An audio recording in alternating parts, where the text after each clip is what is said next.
kids. It's time to get some SML podcast all up in that. In the early days, it was just once a week we would get together and bullshit for an hour. And now, like, it's almost a full-time job for me, except without benefits or pay. I was going to say, if only you could get paid for it. Friggin' wish. You just got to get that sponsorship. Need that Fleshlight sponsorship. I was just going to say, did Fleshlight ever get back to you? No, and I tried. Dicks. No, fake dicks.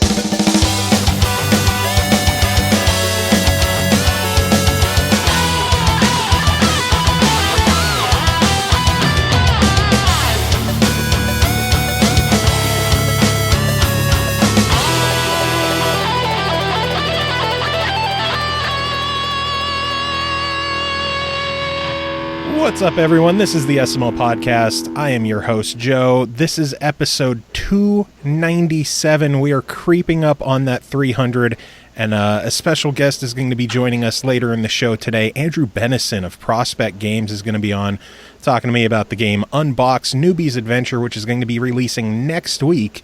So we're going to be having an early chat about this, which I'm excited about. CJ shows up halfway through that as well, because recording schedules are fun and time zones are fun. But to kick things off, of course, we're going to be tackling some reviews. And the first reviewer joining the show, I'm excited about this one. Hasn't been on the show 2 years, maybe a bit longer than that. Zak Lyons, welcome to the show. It's been a long time. It's been a long time. I think the last time I was on was with the Witchbeam guys for Assault Android Cactus. Yeah, that was good stuff. That was a long time ago. I'm still hoping that game will come to Xbox eventually. All in good time, I'm sure. Oh, yeah, I'm sure. You know, with the Xbox 6000, which will be obviously the next Xbox. Maybe. You never know. But Zak, how are you? It has been so long. I'm doing well. Lots happened since I was last on. I've had a kid. She's going on 2 years old. Oh my god. It doesn't feel like it's been that long. Given a release year. Allegedly. 2 years ago, we barely knew anything. Yeah, allegedly. To be fair, we still don't know anything. Nah. But I know I can go to Toy Story World, and that's one of my top two most hoped for worlds, so I'm pretty happy. What else are you hoping for? As strange as it sounds, Enchanted, because I would love for that. They've had so many Disney princess encounters in Kingdom Hearts, and I think it'd be really fun for them to have like a cliched cartoon world again, and then go through the portal and end up in New York City, and Sora looks like a real person, and Donald and Goofy are an actual duck and dog that can't talk. Oh my god, that'd be amazing. Wouldn't that be amazing? Would that not be the best? Be some Mario Odyssey shit going on.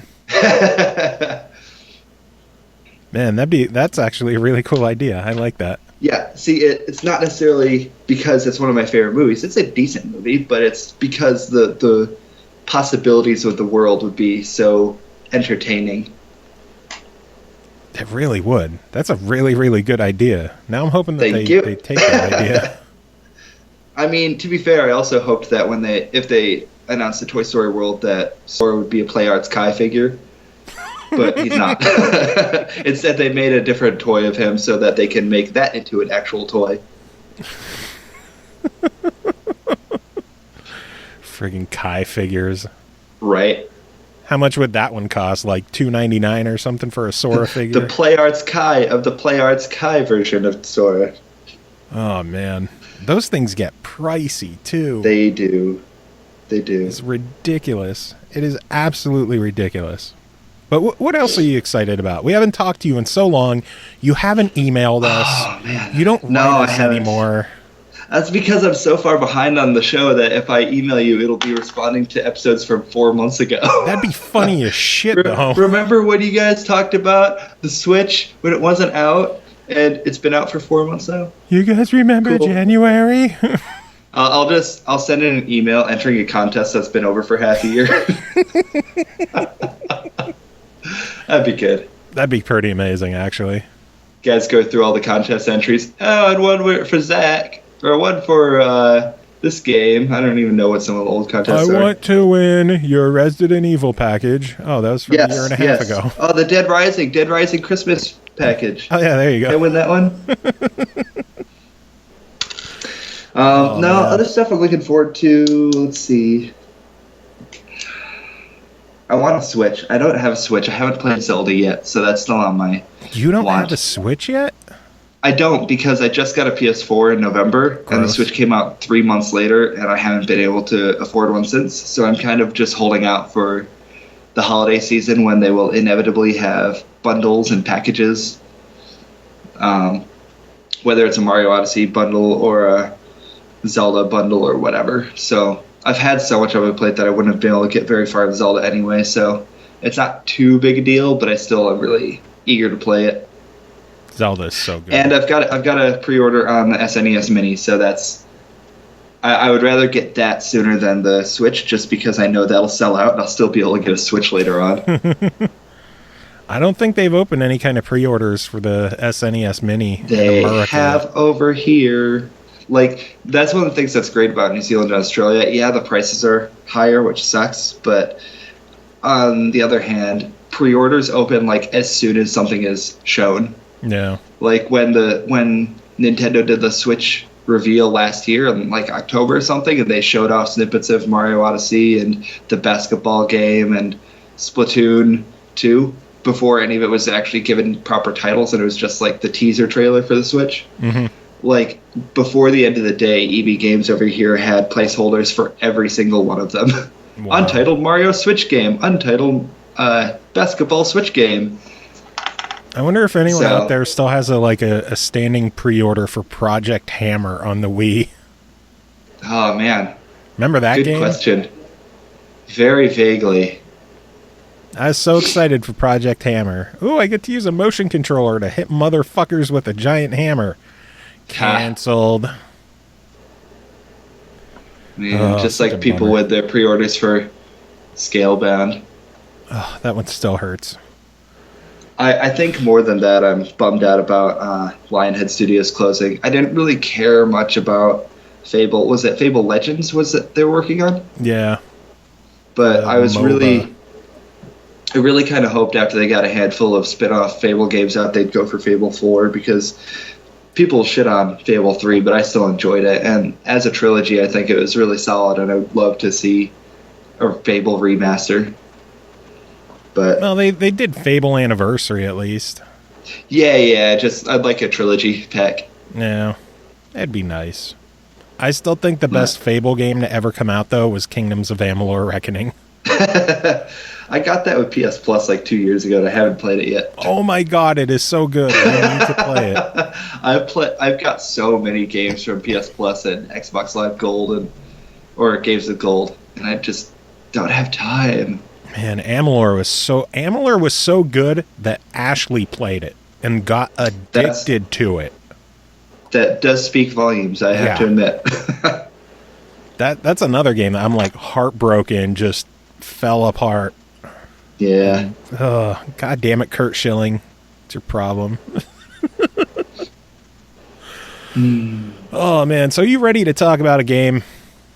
I'm ready to talk about a game, yes. Because I think one of the coolest things I can announce is that you are reviewing a game for the SML podcast.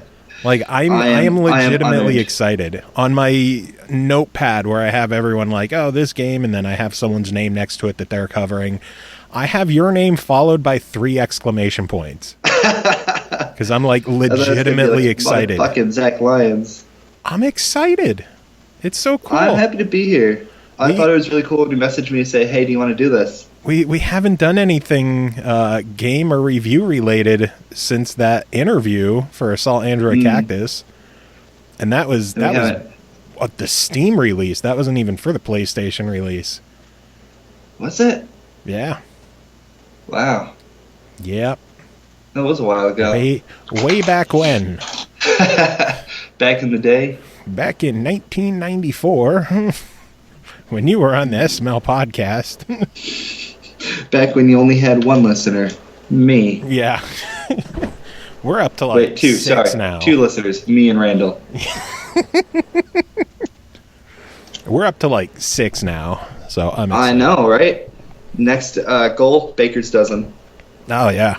Actually, believe it or not, like, I know we don't have as many listeners as I would like, but between Twitter followers and YouTube subscribers, our numbers are pretty decent. Yeah, I think I saw you're creeping up on 1,000 YouTube, aren't you? Or are you over? On Twitter, we're at 1166.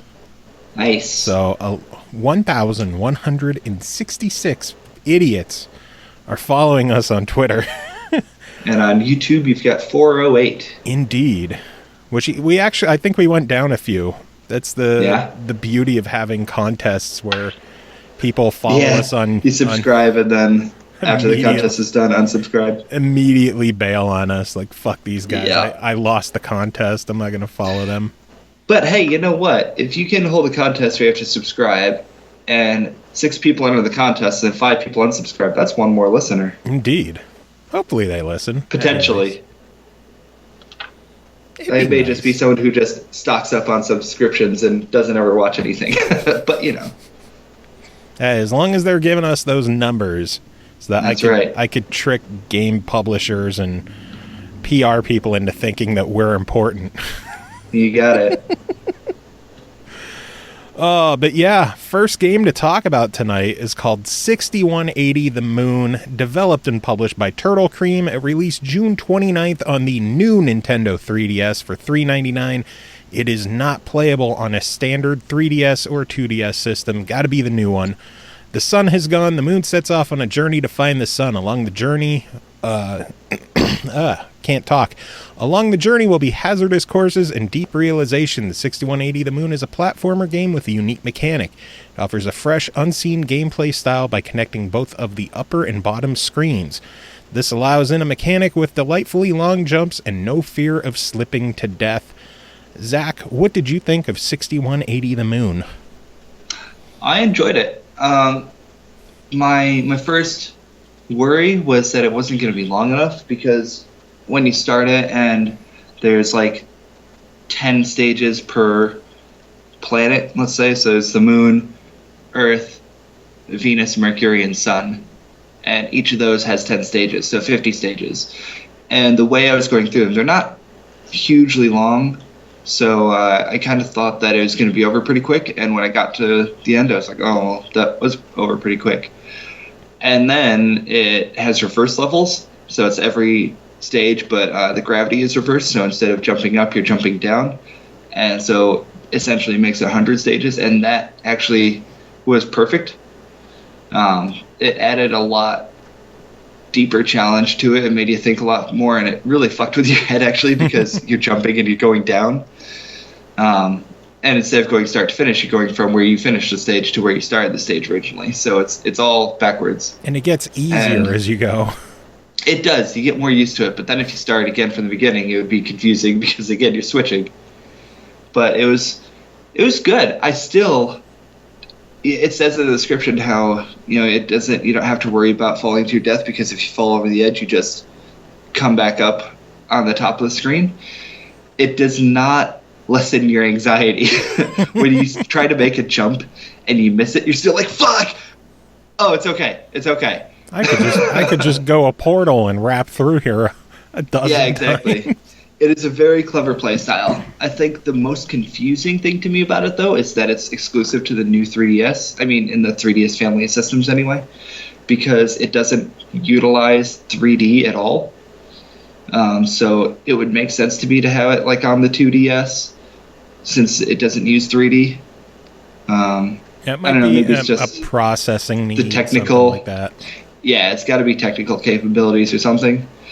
But it doesn't look graphically intense, and it doesn't use 3D, so it just seems strange that it would only be on the new 3DS. That said, if you have a new 3DS, I think it's absolutely worth $3.99. I would give it a buy it. Nice, yeah. I know we covered it originally on the Xbox One, and then I gave it another look when it came to the Wii U, because that also had like the whole 2-screen aspect. I was going to ask, how does it work on the others? Like on the Xbox, is it the same? It's just you fall off the bottom and come out the top of the screen? Yep, it just doesn't have 2-screen height of real estate. It's all just on the one screen. Gotcha. Yeah, I thought it was really enjoyable on those. The Wii U, the screen placement was kind of awkward to get used to because you would like jump off the top of the one and then show up on the bottom of the other, but it felt like it should have been the other way. Like if it falls, so what with the Wii U, it would be on both the television and the gamepad. Yep. So like the television would be the top screen of the DS, and the gamepad would be the bottom screen. I think or something. That's how it should have been. I'm trying to remember because it's been a while since I played the Wii U, but it felt like the gamepad would have been the top screen of the 3DS and the TV would have been the bottom. Interesting. I can felt, see where that would be backwards, but I thought it was really interesting because it felt different. It felt significantly different from playing it standard on the Xbox One, and I would imagine that the new 3DS version is the same way. Sure. Well, I had a lot of fun with it. Aside from the gameplay, which was super, super clever, like the puzzles were really good. They make you think about where you're supposed to jump from and stuff, and so it's like it says, you don't have really fear of death if you die or if you hit a spike and you have to restart. Well, you just restart, and there's no loading times, there's no waiting around. It's just you try again. So that's nice. But gameplay aside, the story is kind of fun and whimsical. It's not funny or anything. It's not dramatic. It doesn't really fit into a genre. It's just the moon looking for the sun and asking the planets along the way if they've seen the sun. Where you at, moon? Where you at? It's just, I think the dialogue used is nice. It's an interesting idea. Not something that, because the sun sets and the moon comes up at night every day, and it's not something you'd think about being a premise for a game. Yeah, but it works.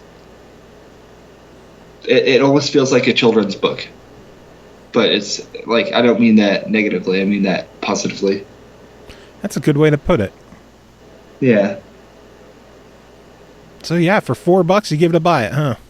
Yeah, 100%. Totally worth $4. I agree, and I bought the 3DS version because it's just so fun. I beat it on Wii U, I beat it on Xbox One, and I'm gonna play through and beat it again on the 3DS because it's just enjoyable and fun. Yeah, it's I think it's the kind of thing that would be good for commuters, people on the bus, people on the train, whatever, just looking for something quick to kill time, because the levels aren't long, and even if you get stuck, just shut the 3DS and pick it up later. Very true. And it's good for short bursts. If you want to just play straight through in an hour and a half, 2 hours, then you can. But it's really good for the short bursts. Thinking about it, you could probably beat the game before this episode ends. Yeah, possibly. There are a couple of stages that are pretty tricky. Some of them are super, super easy, but others actually stress you out. Yeah, but you know how long this show gets anymore. I don't. Sorry? I said, how long this show can get anymore, right? Well, back where I'm at, like in the 260s or something, the average episode is between 2.5 and 3.5 hours. Yeah, That's why I watch it, or I listen to it on YouTube, where I can put the speed at ×2. And I'm not gonna lie, hearing you talk at a normal speed is really strange to me now. I don't understand this show anymore. Like, if I just turn it on at the beginning of the day and put it on 2 times speed, I can't understand a thing. But I'll start off at 1.5, and then after half an hour, I'll put it up to 2 times speed, and then it's just like that for the rest of the day. So it's and then here, when I put it back to normal speed at the end of the day, just as a test, it sounds like they're talking in slow motion. And then you laugh and you're like, ha ha ha ha ha. It's quite fun. Well, Zach, it was a pleasure having you on. It was so nice to be on. Thank you for thinking of me. I'm gonna have to get you more involved. Clearly, it won't be PlayStation games since you have a site that takes care of that. Yep. You fucking traitor. You and JP are both PlayStation site writers now, and I just go where the work is. I mean, I could go somewhere where I can write about more games and more systems, but it just works so much better with my scheduling right now because they don't have a quota. There's no, commitment or obligation. Like, I write when I'm able to write, and if I can't do that for a month because I'm too busy with life, well, that's okay. I just come back when I'm able to. See, that's that why means you it's a PlayStation specific site. That's okay. You got to be on your own site. Like, you got to start your own thing and have your underlings do all the work for you. Yeah, things are I don't know, not in motion, but I've got some plans. You could probably get that what is it, that Save Continue website, because I don't think that's been used in like 2 years either. Yeah, I think if I start my own site, I'd be keen to get something fresh. ZaksFreshGamingSite.com. What's that? ZFGS.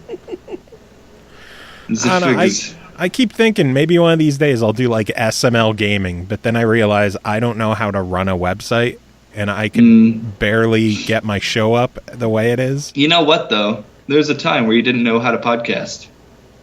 Very true. I still don't know how.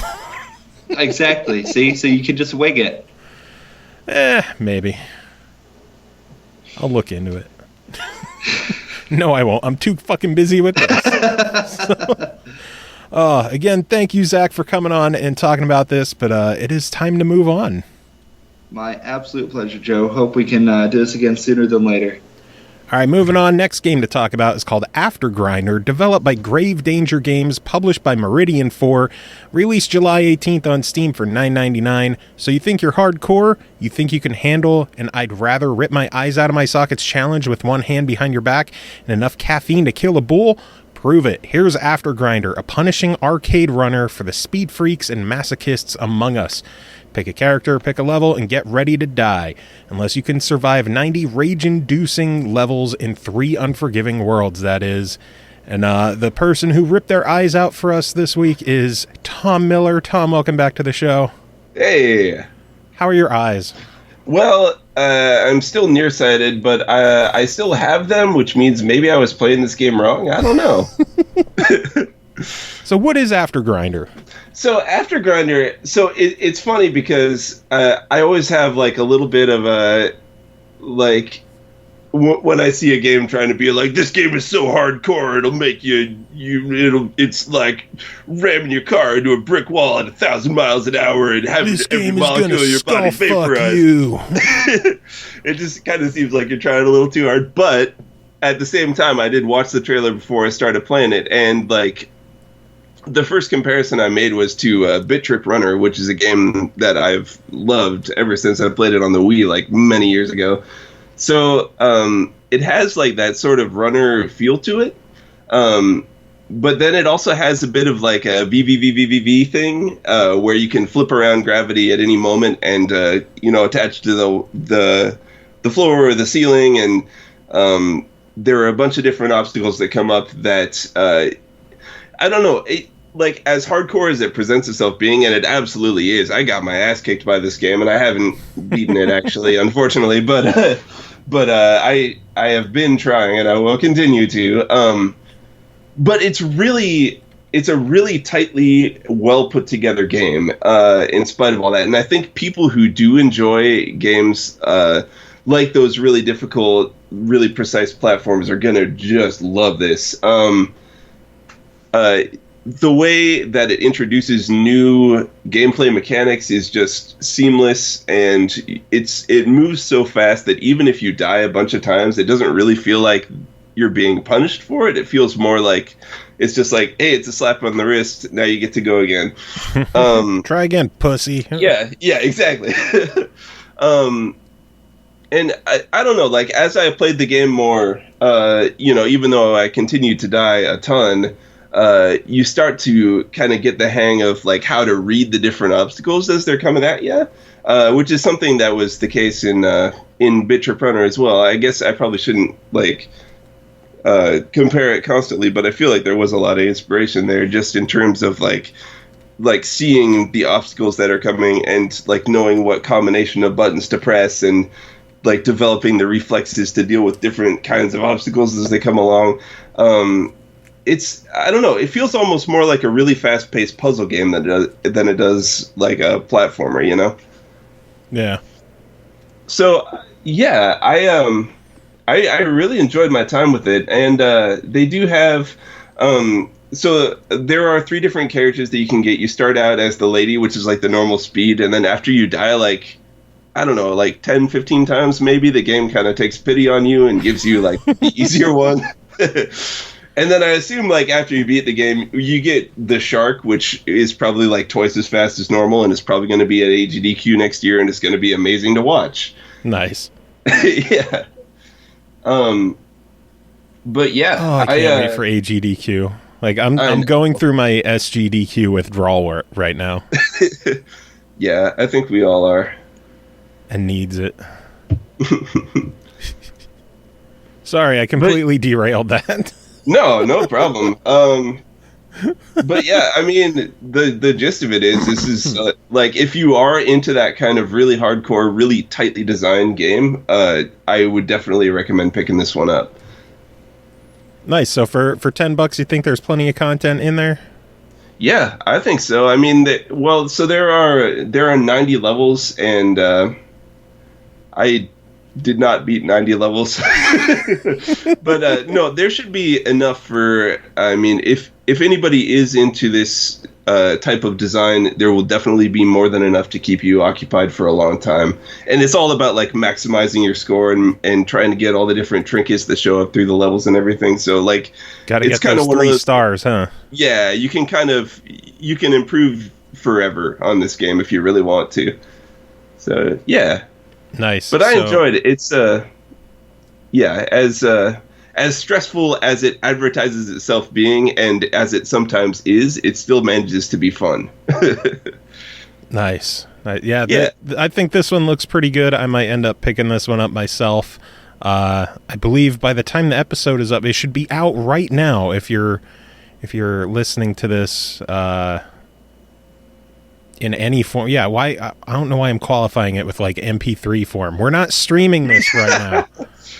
I'm so used to like the Thursday shows being like, oh, well, if you're here with the stream, blah, blah, blah. I'm not streaming this. You can. It's been a long week for me. That's okay. It has been for me as well. Between the audio issues of the last show, which I think have been figured out for this, I think I sound okay this episode. Fingers crossed. Sound good to me. I don't know. Unless there's some like massive audio glitch on your end that I'm not aware of. Oh, there was a few days ago. Oh man, I had to record with a USB Rock Band microphone for the last episode. Well, you know, you do what you got to do sometimes. Yeah, between the audio issues and the fact that Game of Thrones is on the night we're recording this, I don't give a shit about anything else. So, Tom, thank you so much for covering AFTERGRINDER. Looks pretty awesome. I might have to grab it myself. Any final words to sum it up?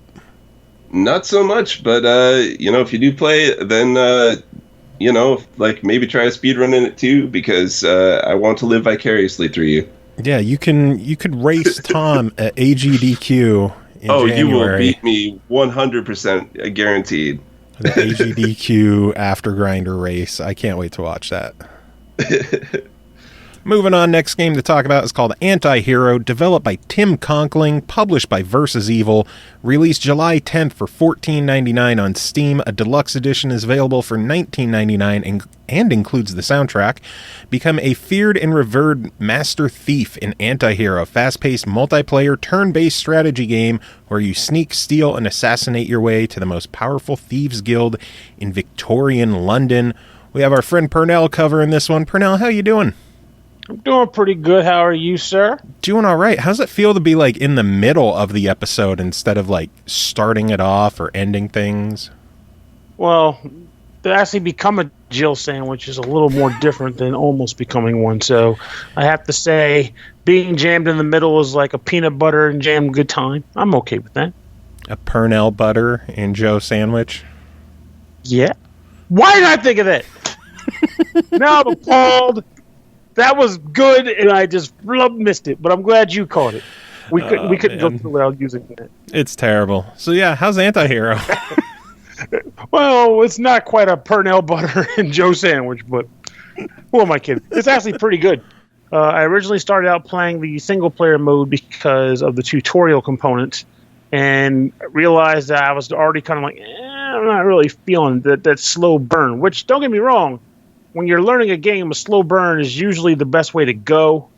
But I was, it's review time. I want to give me all the details now so I can work with it. Mm-hmm. But thankfully, there's the multiplayer component of the game, and I had another friend who was able to get access to the game, so we played it together in versus. And this game really shined. At first, we weren't quite feeling the draw, but then once the competitive nature kicked in, we were all sold. So the idea is that you are a thief character, as you stated earlier on, and that character is kind of establishing a guild for himself. And in the context of this game, what that means is he hires on other people, which in the form of strategy units. So how to explain this game? There's a map, okay?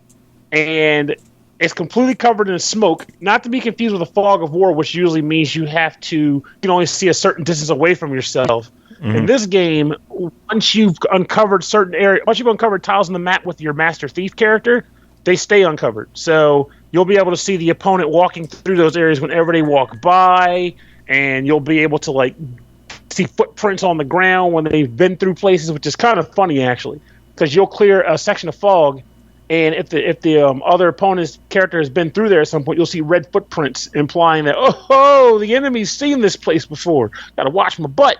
But so basically, you use the master thief to expose the map, and then also he burgles places. So he'll come across a location, he breaks in and steals money out of the location, and sometimes other objects, depending on the map and the goals involved.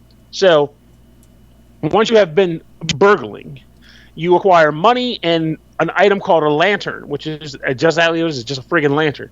And you take those lantern items and you use them to upgrade your guild. Why you upgrade a guild with a lantern, I have no damn idea. But that's the mechanism. I'm not going to complain about it. So you use those lanterns to get things like other character types or units, so to speak. And also upgrades for the Master Thief, such as the ability to actually attack units or do more damage to them. He gets the ability to get more actions on his turns, things like that. And there are a number of cool units in this game. The urchin is a pretty important unit. It's pretty much like a street urchin, essentially. The typical kid with the dirty pants and that weird puffy hat, like you see on TV in those those old English cartoons and TV shows. That guy. And what you do with those is you use them to populate specific buildings in order to get bonuses on the building, such as it'll be like a church where if you have one urchin in the church, you get 1 coin every turn. But if you have 3 urchins in the church, you get an instant victory point for the map. There are thugs, which can be used to block roads, typically. So you walk them out to a location, and they'll stand guard, and if the enemy bumps into them, they have to actually fight them to pass. They can't just walk through them. So they're pretty handy if you're trying to protect a certain zone of the map. Then there's the gang, which is a pretty cool unit. You can only have 1 gang at a time, but they're awesome. You can merge thugs into the gang to make the gang stronger, so they get more hit points. And every time the gang kills somebody, it gets to increase either in gold, acquisition per kill, damage output, or eviction. And by eviction, it means you can walk into a location that has urchin in it and kick them the hell out. Get out of this building. This is the gang's turf now, chump. What do you want? So the gang is a pretty important unit. And once the opponent knows you've got one, they typically are trying to gun for it because they know that if they can take him out, you lose a lot of your gameplay potential. As you're trying to take out his, too. So it's a dance. And there's a couple other units, too, that I'm not going to go into, though I've played with all but one of them because that one unit didn't seem like he was worth my time. But the victory points that I mentioned before, the game usually requires you to get 6 victory points to win the map. And those victory points come from assassinations of rando NPCs that pop up on the map sometimes. And after each time you kill one, a new one shows up with more hit points and is tougher to kill. But if you're the one who does the final blow, you get the assassination victory point. You can take over churches and get victory points. And there's sometimes objectives on the map that, depending on the level you go to, which is pretty cool. Like 2 that I recall are a lady is throwing a masquerade party. So you have to actually find masquerade masks in certain buildings in the town, then give them to thugs and urchins and send them to the party. And after you send enough to the party, you burgle it and take all their stuff out. And that's a victory point. Another map had a palace in the middle of the map. And there was a bunch of guard towers sprinkled around the sides. And as you took over the guard towers with thugs, you eventually made it possible for someone to actually run into the royal palace and burgle it. And you had to get at least 1 burgle to get victory points from the palace, in addition to other stuff to win the map. So the game is pretty much that concept of gameplay. Though the buildings have all kinds of powers. Like I mentioned, the gold and victory points. There's also one I came across where it's a bank where the bank is just meant to give you 1 gold, or if you have it fully populated, you get 3 gold per turn. There was a location that gave you extra lanterns and all sorts of cool stuff. And it's just a genuinely fun game. Like I was enthralled by it. I was laughing at the voices. I was laughing at the gameplay, and I was genuinely pissed off when my friend was like picking off locations that I thought were untouched, and I had to pretty much I had to spend time with my gang to get them bolted out of there. It was annoying as hell. Though I will say that, I'm surprised they're selling the OST as a bonus. Like the music wasn't bad, but it also wasn't like memorable. It was like it fit the mood of the game itself. Yeah. But I'm not going to be humming it in my car, so I wouldn't put the OST on a pedestal or anything like that. But the game itself is 100% solid. I like it, and I think it's a game that if people that are a fan, I guess one way to describe it, my friend Matt described it as a board game, video game in a sense, because all your moves and mechanisms feel more like board game moves than like strategy map game moves. Especially as I've been playing a lot more board games lately, I can agree with that. I was like, yeah, this feels very board gamey, which I like. I like the visual style of the game too. It reminds me of like Don't Starve or Shank from Clay. Oh, that's a good comparison. It actually does. I agree with it. It has an awesome art style, and the voices are pretty cool too. Like we were making jokes about the urchin, because every time you send the character to a location, they make a little voice clip like "Gotcha" or "On my way," and the urchin goes, "Of course." It's like this little like broke ass kid. It's like sounds like the most dapper dude in town. Of course, like okay, go urchin, go do your thing, mug them. Mug that church. Shake down those tithings. This Thieves Guild needs money. So, and I'm guessing if you play the story mode, I almost have a feeling that by the end of the game, it becomes a hero tactic. Like you're trying to usurp like a corrupt royal power or something. Yeah. That's almost what I think it's going to be. But the main game was awesome because you're killing randos, assassinating randos for money. You're robbing churches, and you're sticking up. Was it like a bar you could ransack? Or if you took over the bar, your thugs got more hit points. Crazy stuff like that. You can loot estates for money and gems, but you get the skills required for that. You can set booby traps on properties if you get the right character to do it. There's assassins. Just like stab people. The assassins have boobies. The assassins are like a one-time super strike, but they're expensive to get, but they're awesome. It's just a cool game. And how much did you say it was again? It is $14.99, or you could get it in a deluxe edition with the soundtrack for $19.99. Keep the money from the deluxe and convince your friend to buy it, and you're in business. Instead of spending 20 and 20, spend 30 total between 2 people. Convince your friend to buy it, and then you just throw down, because this game is awesome. But I recommend you playing it with a friend if you can. Though the single player is pretty legit too, I'm sure. Nice. So for the $15, it definitely makes more sense if you have a friend to play with. Oh, for sure. Definitely for sure. Cool. Well, thank you so much for covering this one for us. I'm shocked. It's a quick week for you, just one and done. Yeah, but as we both know, that's going to come to a head real soon. Oh yeah, that's changing. The dog pile is approaching. I needed the breather though, so I'm not complaining. Indeed. But the dog file's coming, and the gains will flow. Indeed, they will. Well, Pernell, thank you so much. Any final words to wrap that up? Of course. That was the final word. I got nothing. Next to talk about tonight is called Antiquia Lost, developed by EXE Create, published by KEMCO, released July 6th on Steam for $9.99. An authentic RPG of a journey with a girl made of slime. Enjoy fluid 2D turn-based battles. Bine is a young woman who lives in a small rural village. Is a young man who lives in a small what? Why can't I read tonight? I don't know. He kind of looks a little girly. Chris, this is clearly your fault. One day he is asked by Lunaria, a girl who lives near the village, there's the woman, to go with her to the royal capital. As you could tell, Chris Taylor is here to talk about this because it's a KEMCO game. Chris, how are you doing tonight? Oh, I'm doing fine. So many things today. Just so much. So much? Yeah. All the things? Well, I mean, this is the 16th when we're recording this year, and just like, first Martin Landau, and then George Romero, and now the childhoods of millions of insecure man babies all in one day. What's we're suffering the third great loss one today? Oh, the Doctor Who announcement. Oh, okay. You actually broke the news to me about Martin Landau too. Oh, yeah, he died today. He was 89 years old. Wow. Yeah, I heard about George Romero, but I didn't know about Martin Landau, so that's a bummer. That's weird.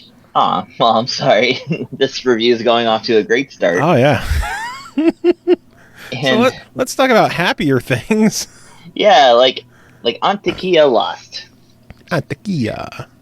Well, it's like Mantequilla is Spanish for butter. And so when I see Antiquia, it makes me think of that word.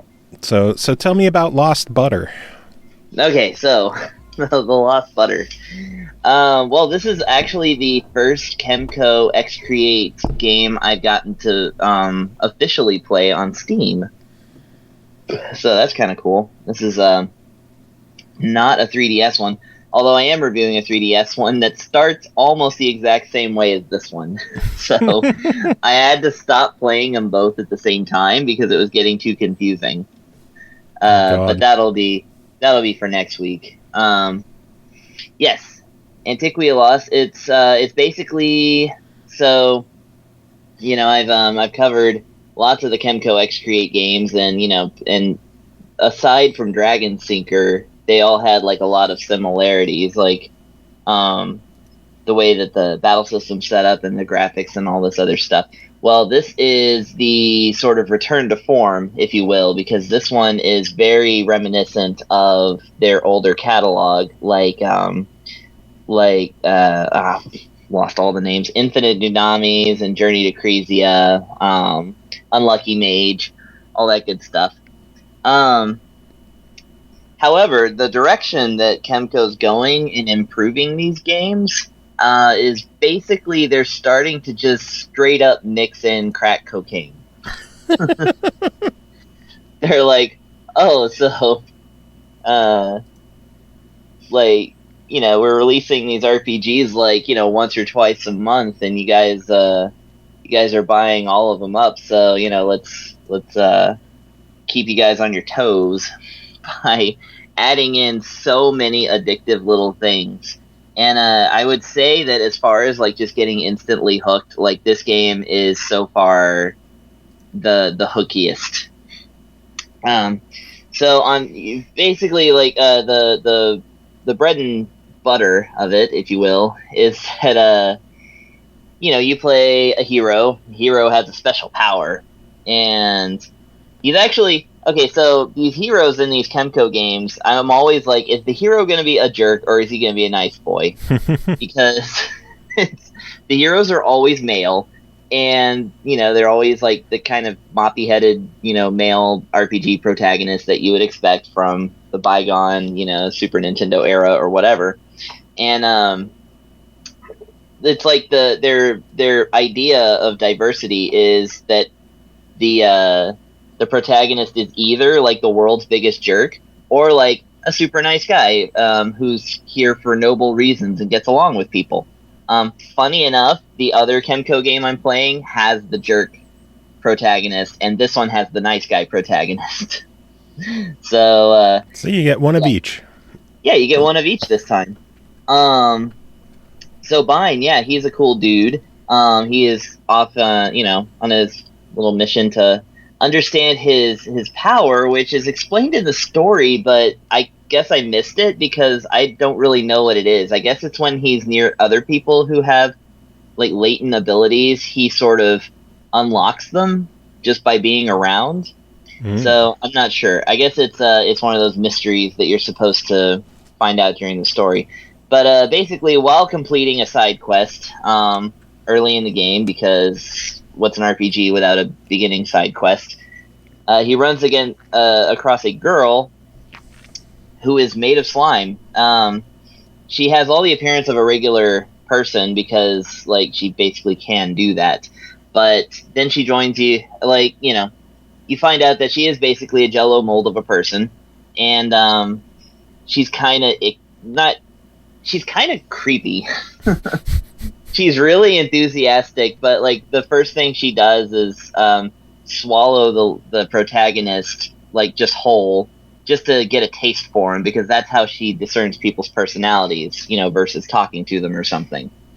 And she does that to every character in the game, including the last character that you get, at least as far as I've played, and it's another girl, and another girl who is made of slime. So she really has no boundaries as far as that goes. And yeah, so you go on your grand adventure with a also you're joined by a cat dude, which I approve of. I like cats. So KEMCO seems to like cats too. Yeah, these are just like straight up like just cats with legs, like with human legs. The hell? Yeah. Okay, so all that aside, like the story is, I'd say it's interesting. It's really, I think it's more interesting than these games usually are, at least on the onset. For sure, like games like Dragon Sinker kind of did away with most of the story in order to concentrate on kind of the more old school presentation and all those crazy things that they add to the gameplay. Well, this game has that interesting storyline, and it also has like tons of gameplay stuff. So I'll try and break it down as best I can without actually having Steam up and like looking directly at it. So it's got like your normal battle system where you can attack the enemies and stuff, and that's pretty cool. Normal fare there. They also have the special skills and magic, which are treated as separate things, with separate statistics, like kind of driving the amount of damage or the amount of whatever that you can do. The interesting thing that they've added to this is that they now have a separate sort of experience and level system for each and every skill. So now you can level up all of your skills individually up into the double digits. It's not like level 10 and you're done. And it's not like a job system either, where it's like, you don't get new abilities by mastering the old ones. What happens is they just do a lot more. They're a lot more effective, and they consume less MP. And some of your top level spells take up so much MP that you basically have to cast them all the time and then heal up your characters in order to level them up, where the consumption goes down. But then, of course, you're gaining levels, so your magic goes back up and everything. So they've got that, and that means that basically I rarely use regular attacks in the game, which is too bad because they've brought back... Well, I suppose it never really left. I think one of their games might have skipped it, but they brought back the lottery system, where you get special points and lottery tickets at the end of battles. So it's like Dragon Sinker in that way. So you can basically like you win like maybe 1 or 2 tickets, and then it's always like an increment of 10 points that you can gamble away, essentially. Or if you decide to save them up, you can just straight up buy some items, and these are like, game-changing items. They're incredible things that you can purchase. Or like, I said, bet it all and see what you can come up with randomly. So this way, you can actually get like some extremely good items really early on in the game. And I found out the hard way that, once again, just like Dragon Sinker, they have this thing where if you save your game, gamble away all your points, and then load your save, that doesn't work to get your points back, Like they have that failsafe there. Yeah. But I thought I would be clever. I was like, well, I'm right here at the beginning of the game, and they gave me 1,000 points to start off with, which is super generous. You can roll the dice 10 times with that much, or you can buy like basically like stupidly good armor. So I kind of did a little of both. I bought the armor and then I gambled away the rest. Oh, and I bought a thief item that makes me get a ton of items after battles. But then I was like, okay, well, I did that. I've got like 100 points left over, so I'm going to save this. Now I'm going to start a whole new game, like completely over, and I'm just going to straight up play the lottery. So I load up brand new game, and I start off with 100 points. Like, it's the security measure by which they don't let you undo your gambling. Mm-hmm. It actually carries over to each of the save files that you would make subsequent to that one. Interesting. Yeah. So basically, you didn't play an RPG, you played a lottery simulator? Yeah. My reward is that the rest of the RPG was too easy, so I had to crank up the difficulty. Nice. There's 4 settings for the difficulty, and the last one is called Hell. So, and it actually tells you extremely difficult to beat the game, like if you choose that. So it's kind of cool that, like, if you decide to take the time and get all that great stuff, then the game can still be adjusted to meet to challenge you. Nice. So once you do that, there's another element, and this one is actually even more interesting because it's unique to this game. At the very beginning of the game, you are given a quote-unquote farm, which is to say you get 3 pots that are accessible through the menu. And periodically through the game, by which I mean, since I had this item that makes enemies drop stuff like twice as frequently and twice as much, I wound up with tons of these things. It's if you play like I do and you're like a big time get all the items kind of person, then this is what'll happen. So what you get is sometimes after battles you get a stat bean, like a strength bean, an intelligence bean, a vitality bean, so on and so forth. Kind of like the Mario and Luigi Superstar Saga. Yeah. Only instead of making coffee, you can either consume these beans and get a straight up one point added to that stat, or you plant the bean and then 10 real world minutes pass by and it grows a plant where you get a certain amount of fruit that actually gives you a lot more of a stat boost. So while you're getting these beans, you're basically planting them and then just kind of playing the game, and occasionally you'll harvest some really good stat increasing items, which you kind of need because the enemies tend to scale up pretty quickly if you raise the difficulty at all. Yeah. So like you're just constantly stat building, and that in and of itself, like to me, is really addictive.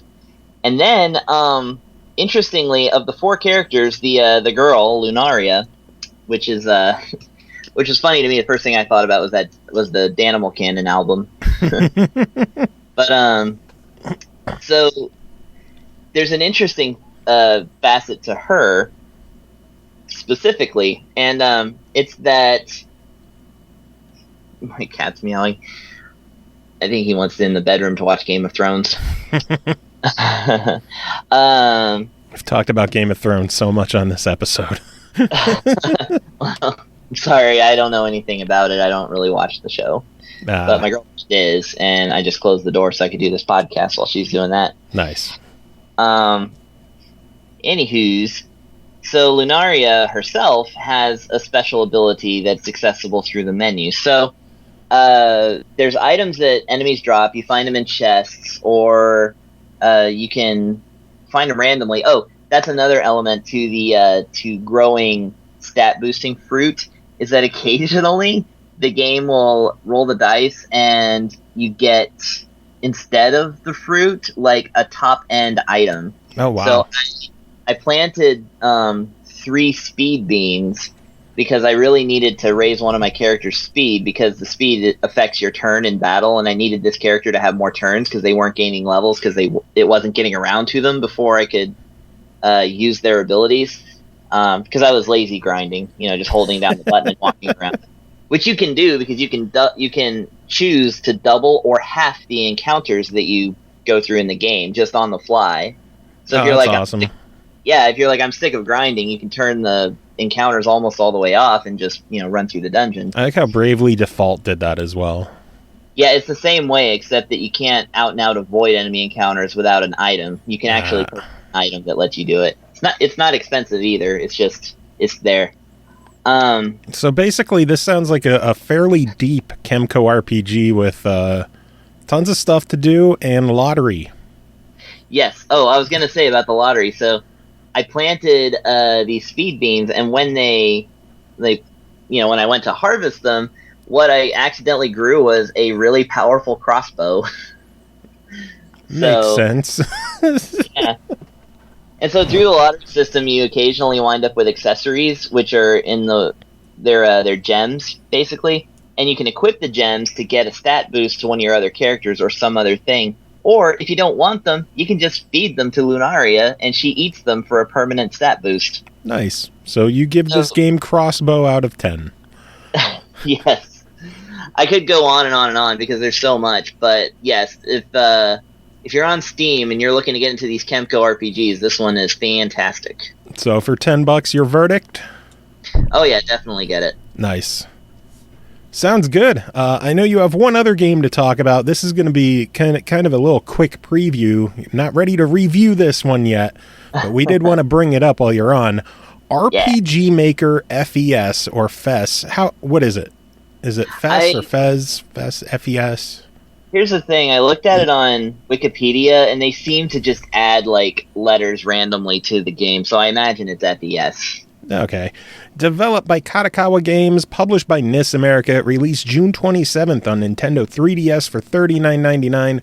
RPG Maker FES makes it easy to develop any RPG you can imagine without any programming knowledge. Simple but powerful tools let you bring to life the amazing stories in your head, customize characters, stories, combat, and more to become the next great developer. What story will you share? Chris, what story are you sharing? So, I actually had this idea when the game came out. I downloaded... Well, okay, I'll go into that feature in a little bit, but I basically downloaded the game player and was like, ooh, I bet I could do something cool with this. So I asked to review this game, and what I want to do with it is actually create a game for the SML podcast. I want to call it SML, the Search for More Listeners. So I'm so excited for that, but how's progress going? Well, right now I am building maps, which on RPG Maker FES is pretty good. So I played an emulated version of the much older, like, Super Nintendo RPG Maker. This series actually goes all the way back to the 90s. I didn't know there was one on Super Nintendo. Like, the first one I remember was on the original PlayStation. Yes. The Super Nintendo one never came out in the US, I don't think. But you could make American games with it. That'll do it. Yep. And the PlayStation version, we saw that here. There's also a PS2 version. In Japan, there's like 20 versions of it. It's like everywhere. So now there's a shitload on Steam as well. Yeah. I think people are starting to, like, they see those green lights and they're like, I can do this too. I can make the next KEMCO Exe Create game. And so once you get into it, like, I was really interested in the 3DS version because I was like, well, a stylus interface would be really cool. Plus, I really like my portable games, so this would be a nice portable game. And another aspect I really enjoy about RPG Maker is that once you make a game with it, you can have people play it without having to spend the money to download RPG Maker, because it has a separate player app that allows you to actually download and play any game that anybody has made. For free, So, by the way. You for can free. do that for free. Yes, it is a free app, and you can play those games. So once the Search for More Listeners is ready to go, everybody that wants it can just play it. Indeed. So And, how is it so far? Is it easy to get things going, easy to create maps and layouts and all that stuff? I think so, yeah. Like, creating maps, I mean, you really only need to know how to do Mario Paint. Like, that's essentially what it is. So you get into your templates and things like that. So, which, by the way, the game actually, a thing to know about this game if you're going to purchase it out and out is that it starts with only one available template for characters, maps, and events and things like that, and it's just your classic RPG thing. If you download their official demo, it'll actually show you a game that's built completely with just the stuff that's on the game as it is. So I went on to the so there's a download section inside the game where you can basically purchase license keys for other sets of things. And some of them are actually available for free. So I was able to download a modern setting and an RPG setting, and that's going to help me with the plot of this game, because I want it to be a little modern, but mostly set in old school RPG land. And yeah, so it's just you select your whether you want it to be modern or fantasy or something like that. Choose either ready-made buildings, interiors, things like that, trees, and you can either build them a piece at a time, or you can just lay the whole thing out and be like, all right, this is good enough. And then once you get into it, you can edit it a little further. But it's done on a grid system, like with squares, so you can't just go into a square and redraw it. You have to make sure that that the square fits with the other pieces, kind of thing, So in that sense, it's limited to that, so it's not totally freehand. But at the same time, there's so much stuff that's available, even on the default and freely available layouts, that you can get pretty creative with it. Nice. I think. Well, and then of course, okay, sorry, I was just gonna say. And then there's a lot more grunt work involved. Like once you lay down your backgrounds, you have to actually sort of tell it where your collision detection is. That's to say, you have to actually tell the thing this is a wall, so you can't walk through it. So there gets to be that a lot more is involved there, because obviously you're not programming, but you are programming. Yeah. Well, I am very excited to see what you can whip up in the coming weeks. For a budding RPG developer, do you think for $40 this is something worth keeping an eye on? Yes, I think because this has a very specific audience, and that is people who actually want to create games but aren't quite there as far as like just programming something, or they just want to play around with tools and writing. I actually know some people who have used RPG Maker to sort of whip up demos for stuff that they've actually wanted to develop, like with other programmers. Like, it's a great tool for designers, because designers and programmers generally aren't, it's generally not the same skill set. Yeah. So if you're a designer or a writer and you want to kind of put this thing together and see how well it works, then it's a great tool for that. And plus, for somebody like me who's just doing it as a hobby or as a project, then it's a great way to while away some hours with an interface that's not overtly like frustrating, Very true. Well, again, Chris, I'm very much looking forward to what you create for SML with the program. I'm very excited to see how well it turns out. But thank you so much for coming on and covering Antiquia Lost, or Antiquia. Antiquia, that's the word. Antiquia Lost, and talking about RPG Maker. You will be back on again eventually to talk more about that and other games. So do you have any final words to wrap up your segment? Spoiler alert, Game of Thrones is all girls. All right, and the final game to talk about tonight is called Shephy, developed and published by Arc System Works. It released July 6th on the Nintendo Switch for $4.99. Enjoy playing games at your own pace? Enjoy playing single-player games? Enjoy solving challenging puzzles? Do you love sheep? If yes, Shephy is the perfect game for you. Joining us is George Takei. It's Takei. They always pronounce it wrong. Mr. Norg is back on the show. Norg, how are you doing? Did somebody say sheep? No, Pappy is not here. Oh, rats. Man, remember when I used to make jokes about Pappy? Yeah. Remember when I savaged him on the air? Yeah. That was actually really, really fun. And that was like the last time I heard from him. Yeah, I think that stung a little bit. And I even apologized to him about it at MagFest because I actually felt kind of guilty about that. I might have gone a little bit too far. I don't know. I don't think you went far enough. That's what our show is. We shit talk everybody all the time forever. So. That makes sense. Oh my. Oh my.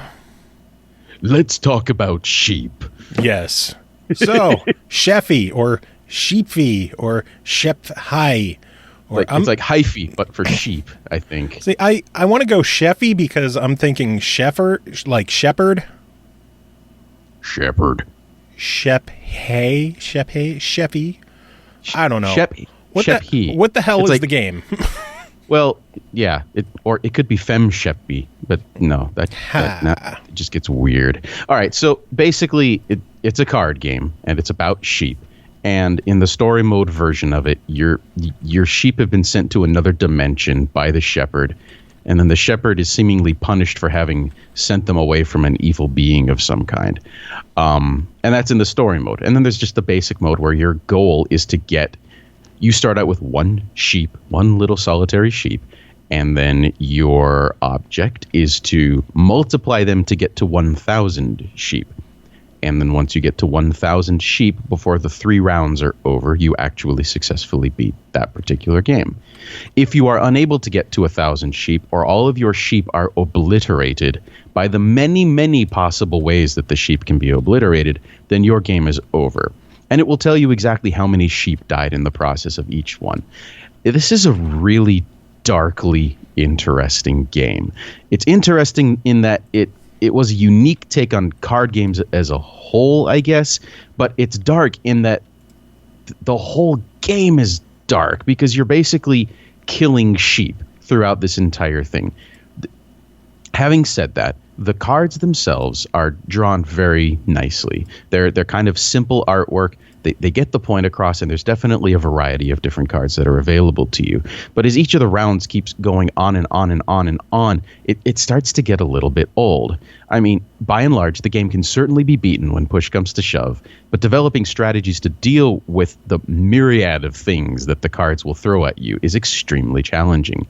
Enough so that the amount of times that you will lose is, I would say, comparable to Dwarf Fortress. Except that where Dwarf Fortress keeps compelling me to come back and play more and find new fun ways to die, losing at Shephy just gets kind of tedious after a while. As a result of the way the cards seem to be stacked, I would almost consider this to be more of an imbalance issue than anything else, which then results in feeling like it's just plain not nearly as much fun as it could be. Now, the love scenarios were very interesting. They took the same concept of the game and they modified some of the cards in different ways to make it a little bit more challenging or even less challenging in some instances and give you new ways to try to get to the 1,000 sheep. And then there were challenge levels, which were yet another way to make you wish that there was something else you were doing with your time, given that the challenge levels are just insanely challenging. I don't even want to talk about what little music there is in the game, given that what little music there is in the game is positively dreadful, like embarrassingly bad. Just nothing. I've noticed that a lot of my reviewers focus on the music because you're musicians. We kind of are. It's a case. I admit it. We've got it. Oi, Chuck. Chocolate salty balls. I'm telling you, the music is just not even worth mentioning. Let's not even talk about it. Which is a bummer, given its Arc System Works, and they are known for their insane soundtracks.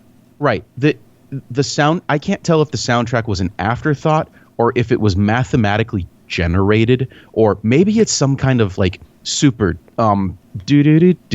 inside joke of some kind that we're just not getting.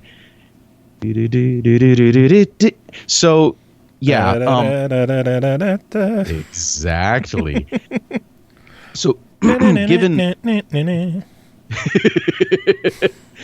given that the imbalances make the game less fun and more of an exercise in frustration, but acknowledging that there is a large audience of people who would really get a kick out of this game, and because my daughter is in the room above me, I am going to give it a fuck it. Why not? It's cheap. So you can't give it say a whirl. Fuck any louder, can you?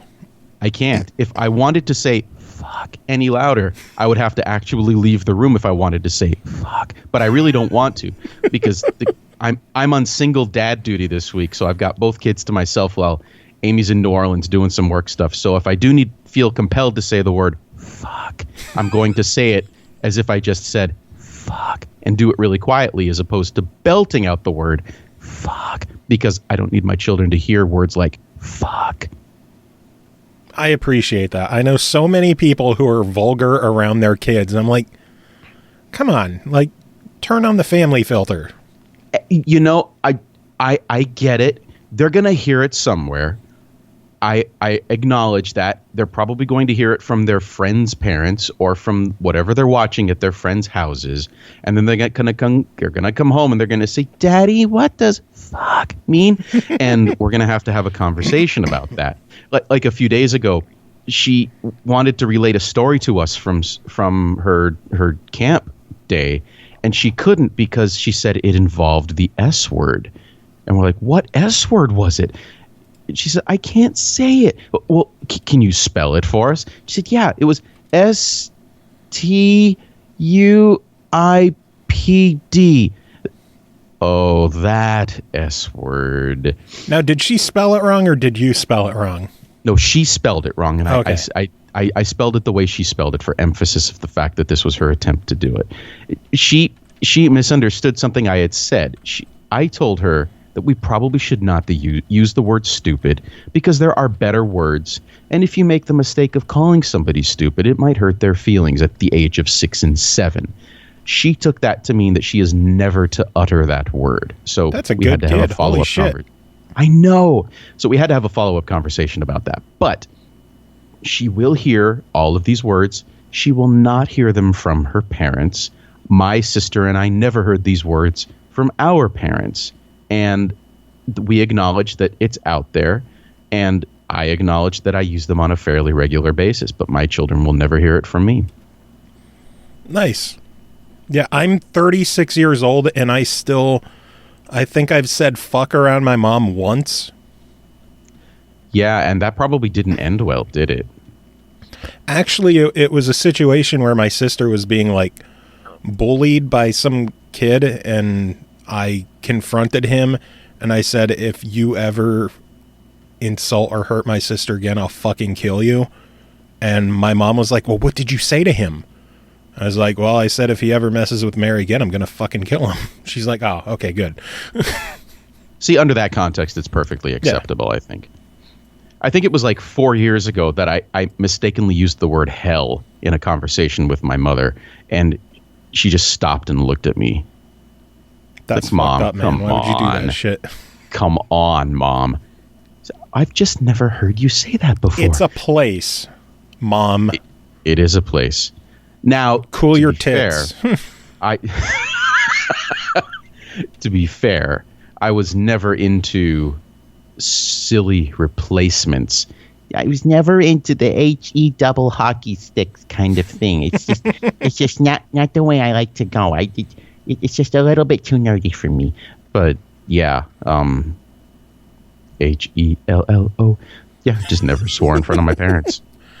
Me neither. I don't know. I guess it's a respect thing.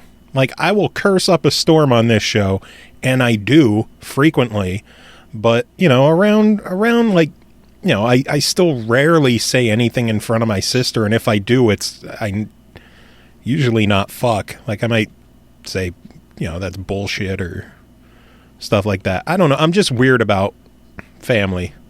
Well, I'll tell you what, and this is one of the things that made me appreciate just how awesome the MagFest crowd is. Do you remember when Lonely Rolling Stars played its first set on Second Stage a number of years ago, back when Grant was still with us? Yes. And right that near piece the of end, shit. No. right, and right after the end of our last song, Kira had been dancing on stage with us for the last song, and a "holy shit" chant started out, and then they all realized, oh, wait a second, there's a kid on stage, and they self-corrected and self-censored, and they changed the chant to "one more song." But I couldn't believe it. It's like, that was a really awesome moment of just really cool people doing something really cool in front of a kid. Nice. Yeah, I never noticed that. That was a good show, though. That was kind of a good show. We're going to have to do that again sometime. Fun fact, if anybody here wants to, or anybody listening wants to hear an episode where I don't curse at all, my sister was on an episode in like our mid double digit days probably, and I don't think I swore at all on that episode. Chris did. Is that even possible? Dude, it's fucking crazy, but yes. See, I got to make up for it now. There you go. Now I'm trying to like look up what episode it is. It'll be part of the footnotes later on. Wow, this is a really long-winded interview, wasn't it? Yeah, like review, excuse me. We like finished the review how long ago? Now we're just bullshitting.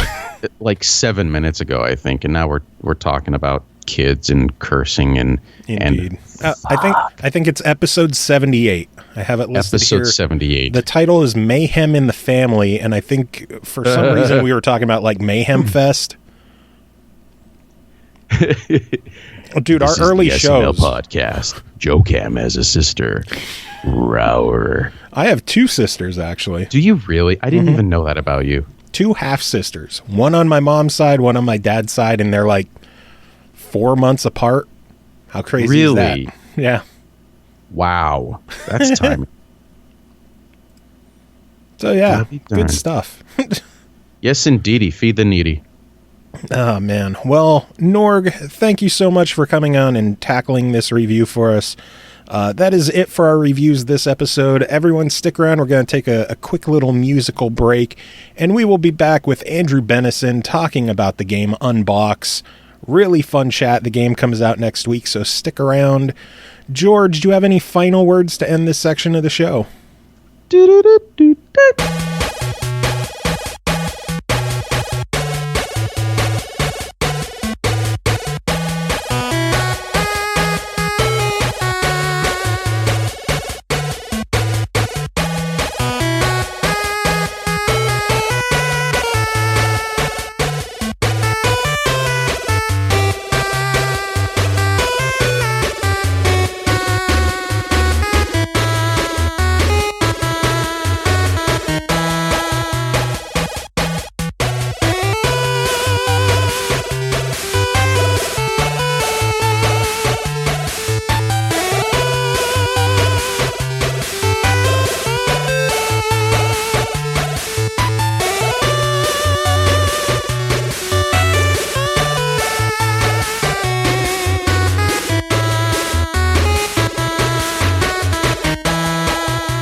Welcome back, everyone. Thanks for sticking around. I am joined by a fantastic guest at this time, calling in from Prospect Games, all the way in the UC, Andrew Bennison. Andrew, how are you doing today?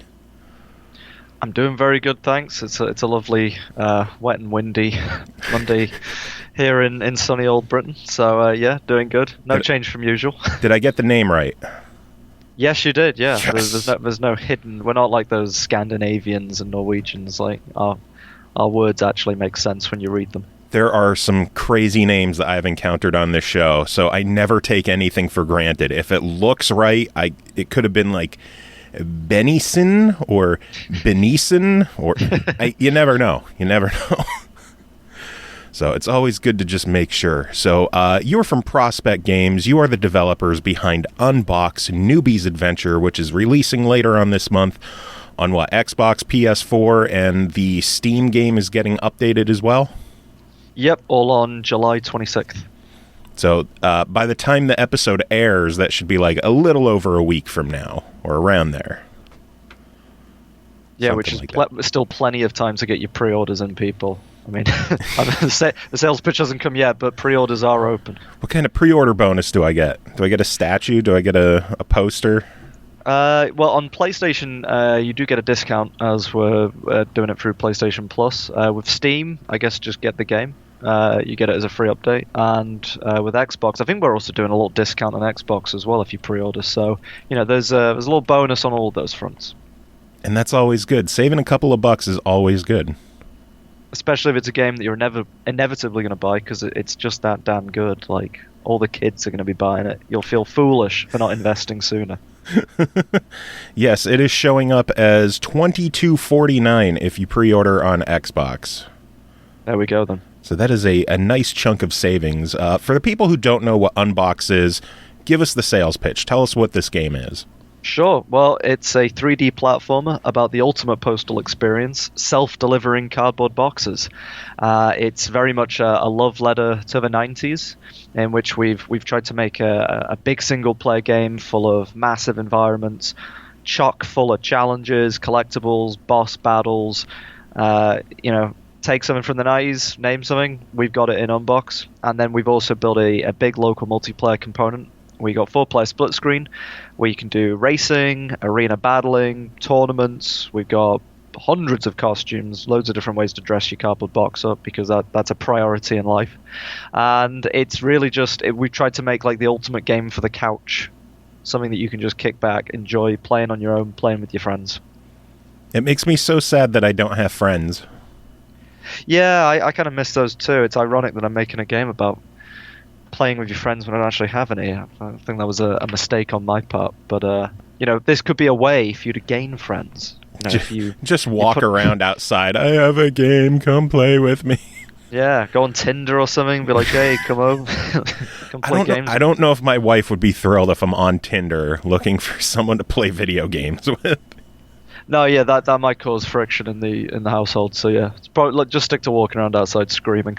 So my coworker came up to me and she found your face and your picture on Tinder. Would you like to explain this? Well, you see, a game developer suggested I use Tinder to find a second player to play a game with. It doesn't sound believable, does it? I don't know. She might actually believe me at that point. Fair enough. I don't think I'm going to steal any hearts with owning 8 cats and way too many video game statues. The beauty of your game is it's not just multiplayer. There is a massive, massive single-player component to the game. Yeah, I think when you add up all of the space, it comes to like 14 kilometers squared. It's a pretty big space for a box to jump around in, and that includes tropical islands, big Arctic mountains, creepy ancient temples in remote island environments, like giant oil rig platforms. Like, we've got a lot of weird places for you to visit as a cardboard box. Yes, I have spent a lot of time so far in both the tropical island and the oil rig. There's a good chance I could have experienced some of the other worlds before this show. The problem is that you guys had to destroy my life by putting collectibles in there. Right, yeah. It has that effect, doesn't it? It's a time consumer. I think I'm at like 170 some on the oil rig of the golden tape rolls. Yeah. You can go to, if you ever get stuck, you can go to Bounce, the red box, and if you speak to him, he will give you a hint to where some of the tape is. It will give you a camera angle, and you have to infer from that where it is. Oh man, that's going to destroy my evening. Or enrich it. Depends how you view it. A little bit of both. Little column A, little column B. Yeah. Yeah, I'm having a blast with it. The only gripes I've had so far in my time with the game is this seems like a problem with every 3D platforming game that has ever come along. The camera sometimes gets like caught between things. Well, I mean, I gotta say, go to hell, and this interview's over. But compared to some of the other recent 3D platformers, I've had significantly less issues, which to me show is definite sign of improvement. I know 3D cameras are probably some of the hardest things to get working in games. How did you guys get it working so well? Well, it was a case of, we recognized that problem from early on because, we're big 3D platforming fans. We were also playing the sort of resurgence titles as well and researching this stuff. We made it harder for ourselves in that we've made quite complex shaped environments and made our character move quite fast. So I think third-person cameras are easier if you know that there's going to be less items that camera is going to clip onto. And the slower you move, the less abrasive sudden camera shifts can be. And, you can lerp the camera from one location to another if it suddenly clips something. And if you're already a quite slow-moving character, like you see in things like Gears of War, it becomes less abrasive. We made it harder for ourselves by making very, very jaggedy environments with loads of elements. Like the oil rig is just chock full of machinery. And so what we did was we kind of we separated like core geometry from decorator geometry. So the walls, the floors, the ceiling, the camera should be clipping against that. Should it be clipping against every single pipe, lip, nook and cranny that's sticking out of every single surface? No, absolutely not. Like, it should either just phase through it, or we should try and rebuild those environments, like streamline them so that you don't have all of those elements jutting out in awkward places. So it took quite a bit of reworking of the game and just playtesting it and going through and tagging a lot of individual objects as basically don't camera clip. Like if you go between, so the camera will say what's in between me and the player right now, and if it's like a 2 centimeter diameter pole, the camera should not clip on that because that's going to be abrasive. So we just say ignore it, and there'll be something in front of you, but we know it's not going to be blocking the player's vision of the environment or the player. So it just took a lot of playtesting, and I know that other games have struggled with this. I know like Yooka-Laylee put out a patch recently to try alleviate this, and it's I think it's more of a challenge with like modern day platformers, because in the Banjo Mario days, your poly count for the entire game was like 12. Like there was no room for detail, whereas there's loads of room for detail now, and so we went overboard on it because it's like, why not? And then realized, this does actually affect gameplay. Yeah, there's trees that are more detailed than entire games used to be on the PlayStation and the N64.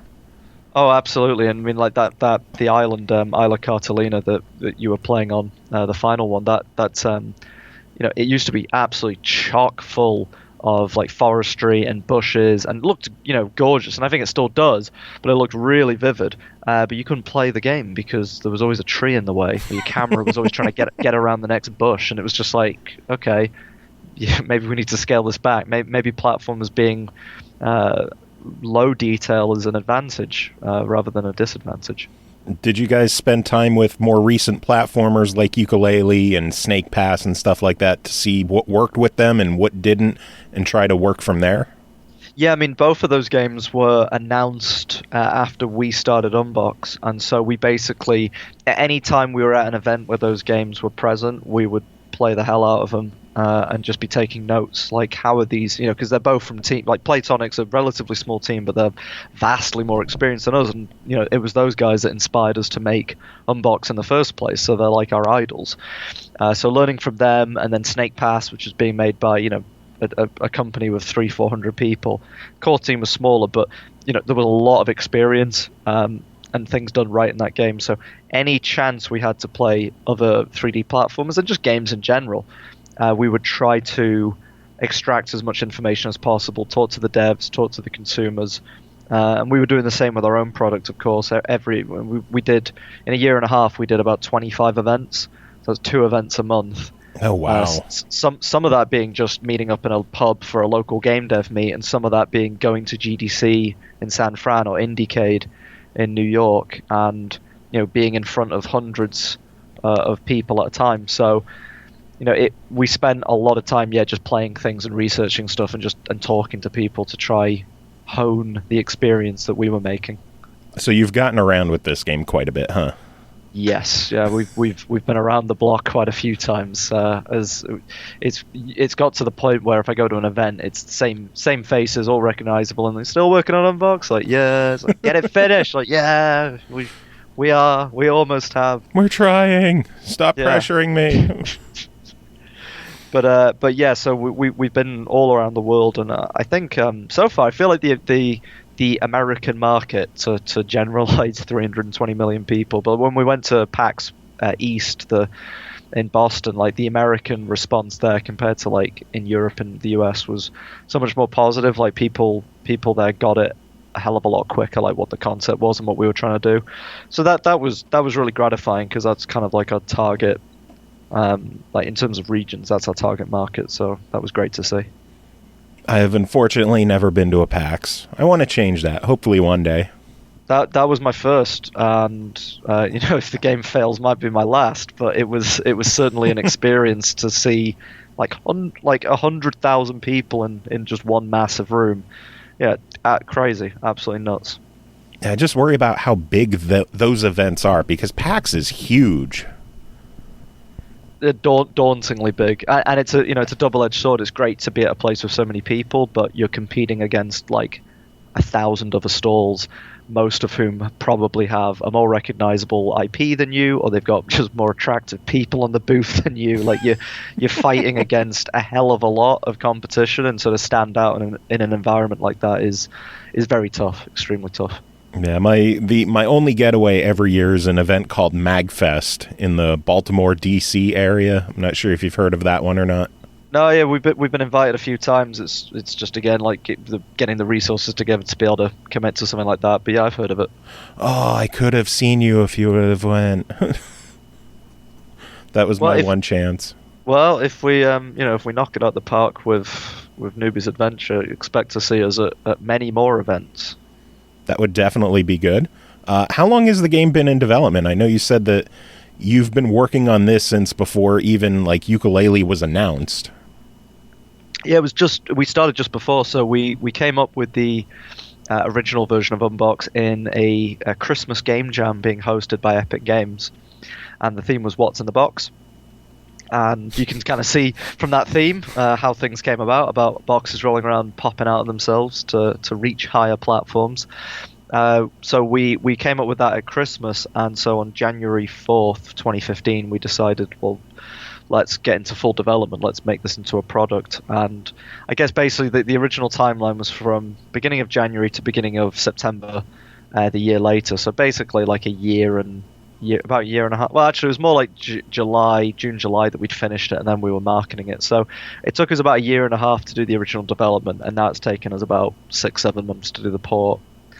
With time between all of that for doing like marketing and events and all that kind of stuff, which like prolongs your development timeline, because we don't have a department where we can like send off all of the super suave, good-looking, silver-tongued marketers and everything. It's like that's just me. Like, I just go out with one of the guys. we try our best. Yeah, I looked in the credits and I saw your name everywhere.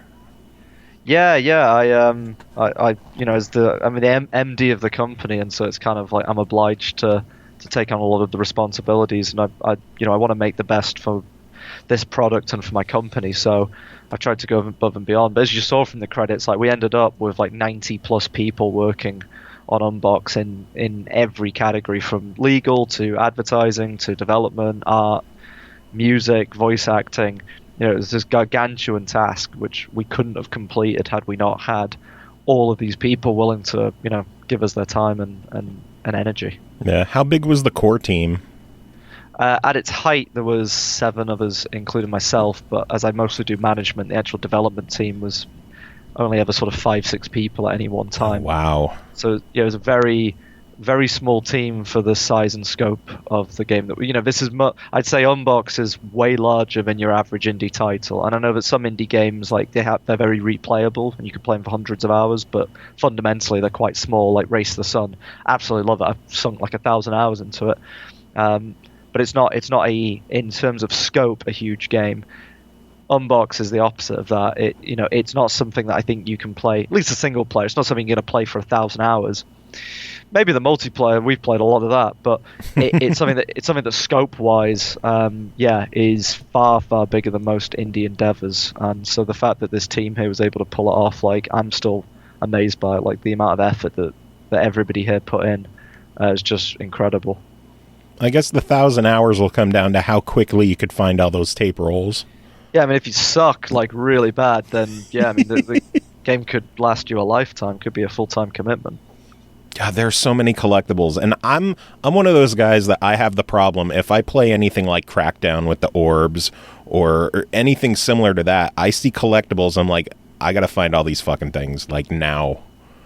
And yeah, I'm the same. Other than the Assassin's Creed 1, the flags and that, I just immediately was like, no, like this is just because again, it's the problem was the game's so detailed. Like Assassin's Creed 1 is so detailed. There's so many nooks and crannies you can get in that it was like, no, I'm not exploring literally all of the Middle East to find flags. I can't be bothered. But Crackdown, yeah, nice colourful glowing things everywhere. It's why I don't know if you've noticed, but once you get over, I think it's 100 tape, they start to make a glowing noise. Like they have a sound effect, like a sparkly noise. So if you turn your speakers up, that way you can hear them, and that was to try and alleviate that classic issue of you've got 200 things to collect and you're down to 195 and you can't find the last 5. Well, we've tried to make it so that if you crank the volume up, you'll be able to kind of hear them and suss out where those last ones that you couldn't find are. Because everyone enjoys collecting things. No one enjoys the last 5. Like that's the low point of anybody doing collectathons. So we've tried to alleviate that a bit. You're at 199 and you're just losing your friggin' mind trying to find that one.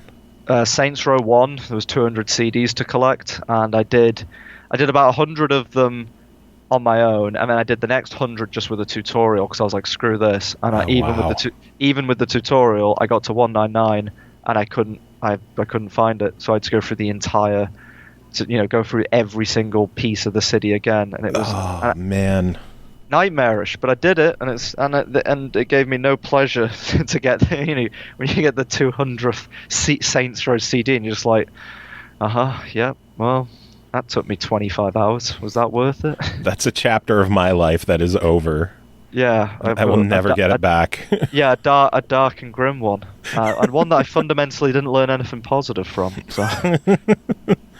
I had the same issue with Crackdown 2, I think it was, because they would have some of those stupid orbs be like in balconies of buildings. And you wouldn't see them unless you landed in a certain area.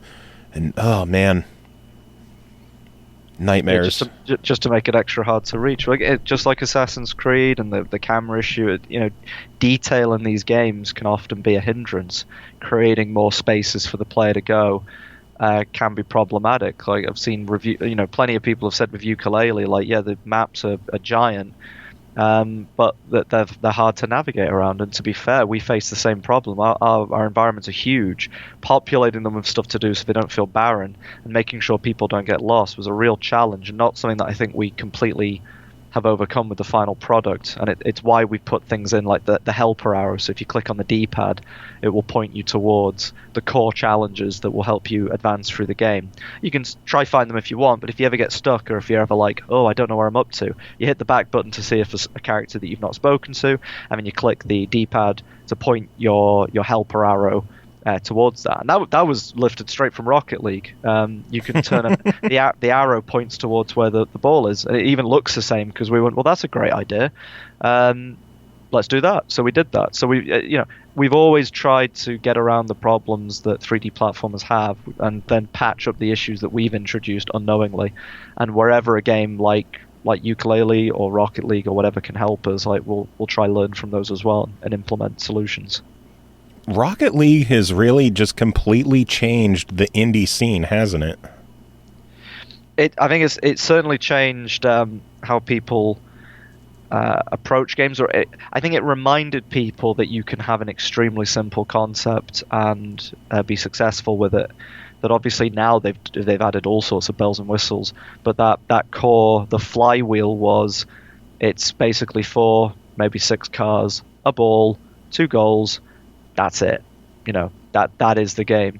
So while they're not an indie studio, they kind of, I think, reminded everyone that, like, yeah, you can actually make an extremely simple experience, and provided it's bringing value to the customer and it's bringing something new to the table that they couldn't find elsewhere, because there's nothing like Rocket League other than the game they already made, which was kind of like that, but that was in some dark, dingy corner of the PS3, so no one ever played it, or could play it now. Like Rocket League's going to be around forever, and it's great.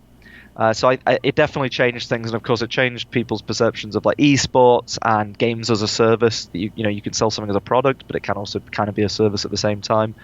So yeah, it's had a big inspiration across the board for a lot of people. How do you as a developer feel seeing something like Rocket League being one of the very first games pretty much ever that's going to feature cross-play between competing home consoles with the Xbox and the Switch? It's one of these things where it's like, I think everyone's just expected that to happen.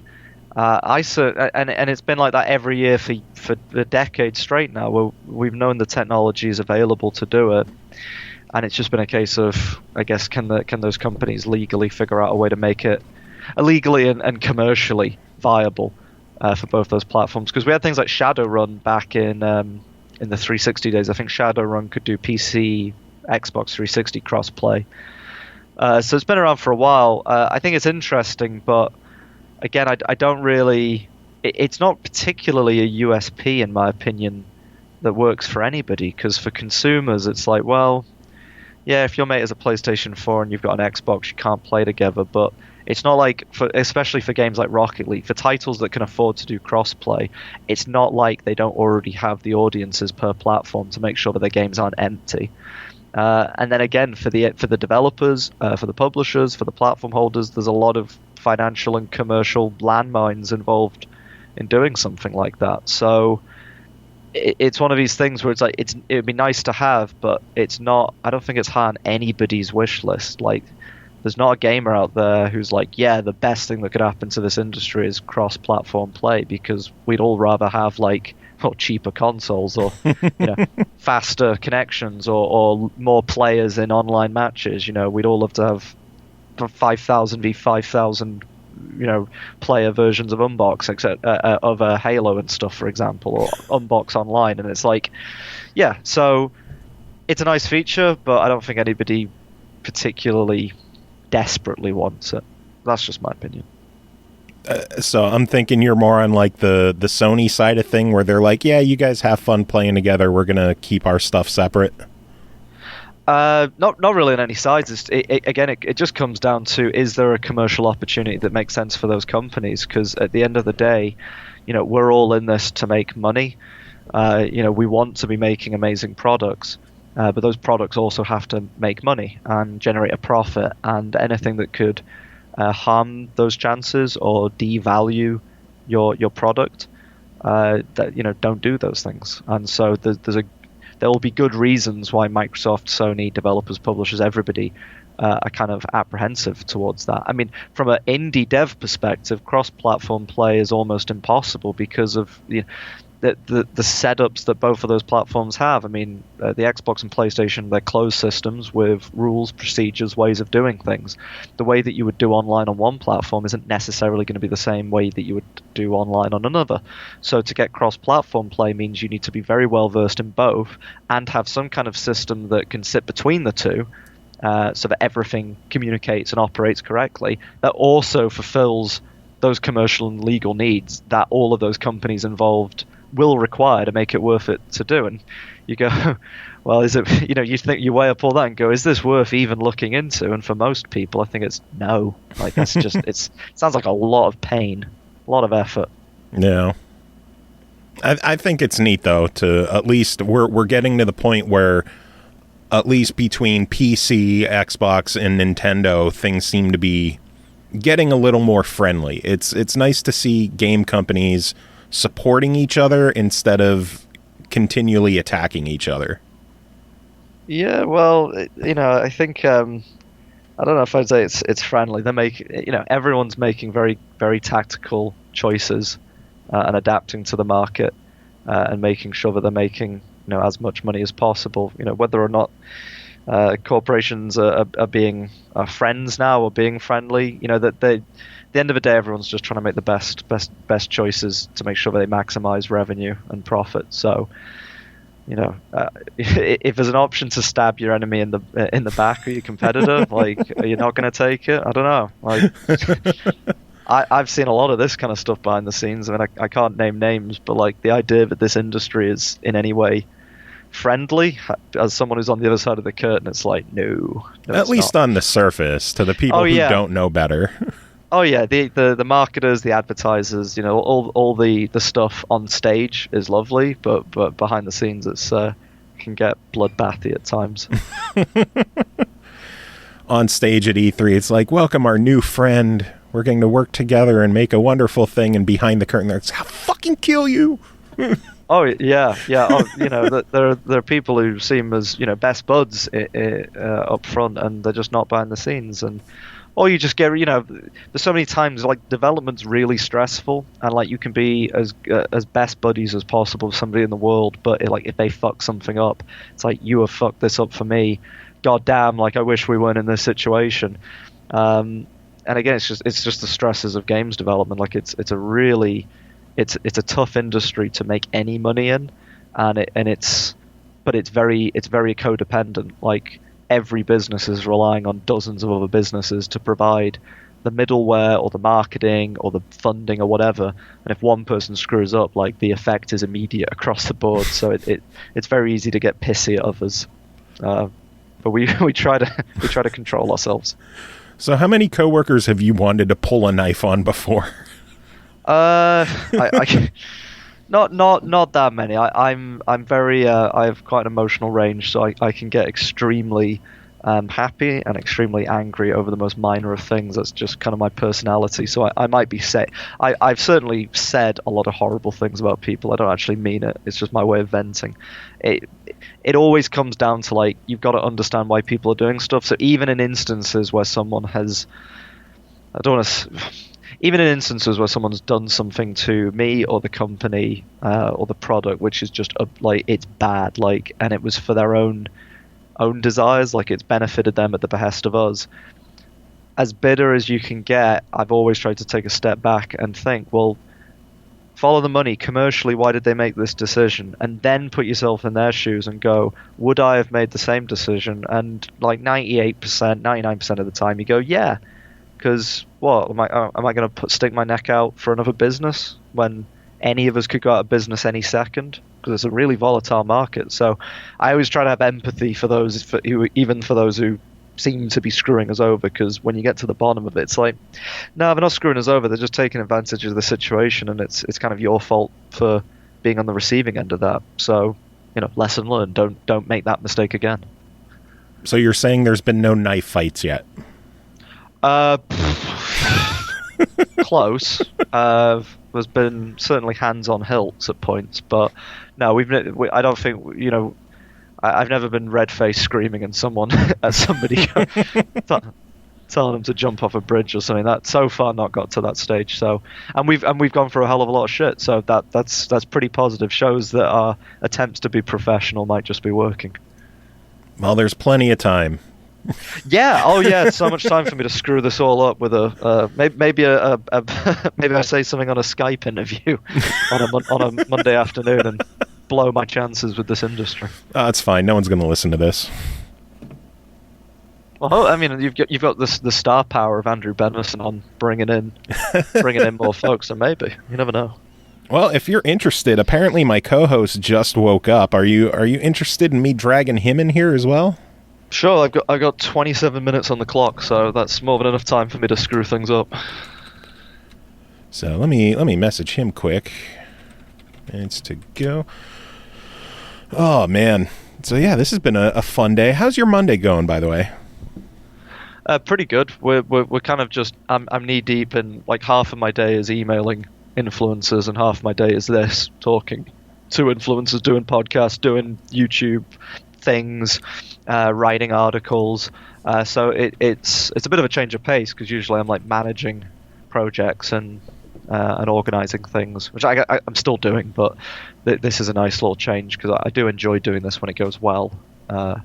When we launched on Steam, it did not go like this. It was an absolute uphill slog every step of the way, where it just felt like no one cared about the product, like no one cared.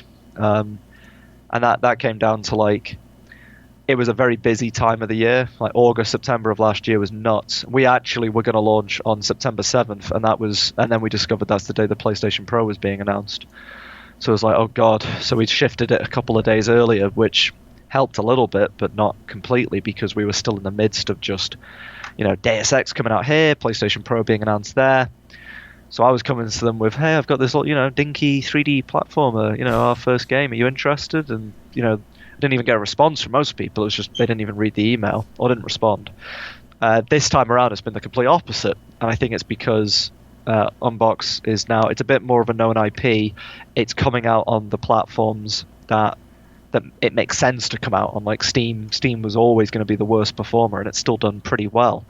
So this has been a really nice change of pace. Like, we've already got so many bits of coverage locked in place that it's like, wow, it doesn't mean that the game's necessarily going to sell or that we're going to be in business next month or tomorrow, but I've been through some pretty dark periods trying to get this product done and promoted in the past, and it doesn't feel like that right now, so that's really cool. Well, you've made it from September to July, so that's progress, right?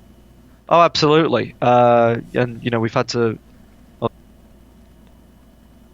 Somebody, are they joined? Oh, yeah, it looks like CJ is joining in. Yay, CJ's here. He made it.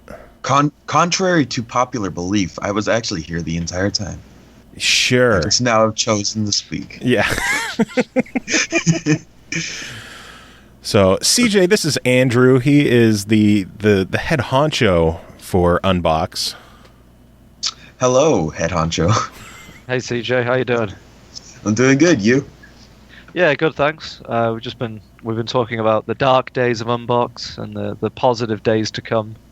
Oh, wow, I couldn't imagine any dark days with Unbox. And the wonders of daylight saving time across the globe. Yeah, we love it.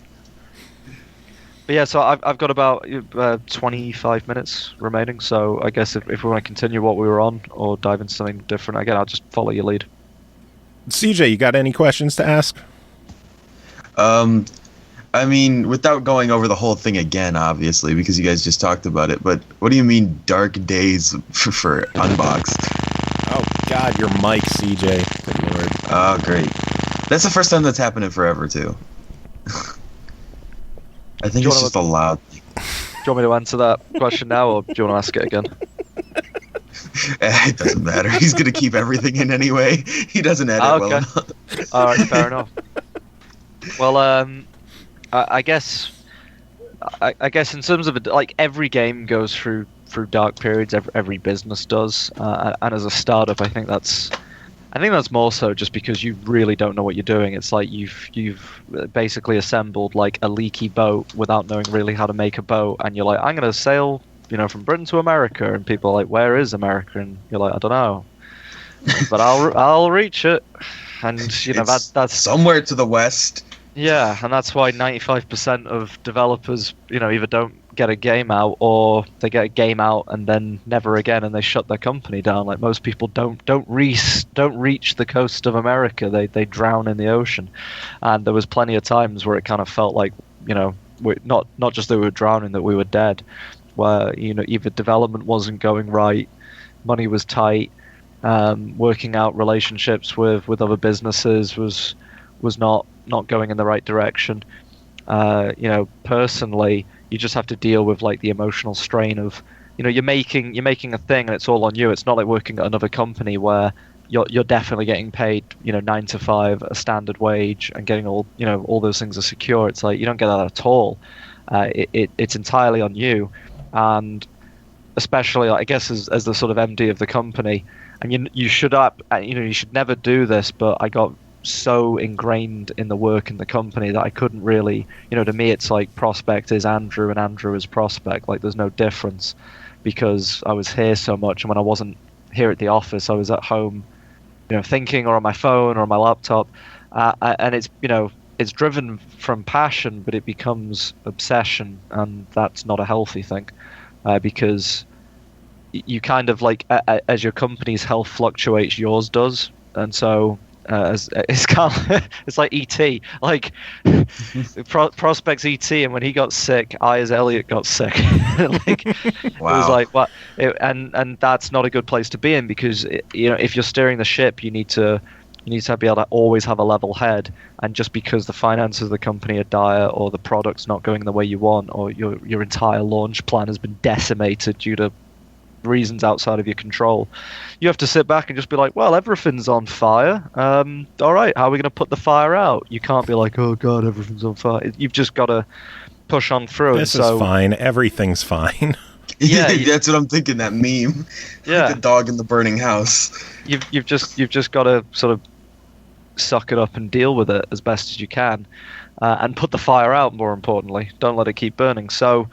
Developing Unboxed has been a really good learning experience, because I'm starting to figure out like where the line between the business and myself is, and kind of how to detach myself and compartmentalize just all of the various challenges that we face, not take it too personally.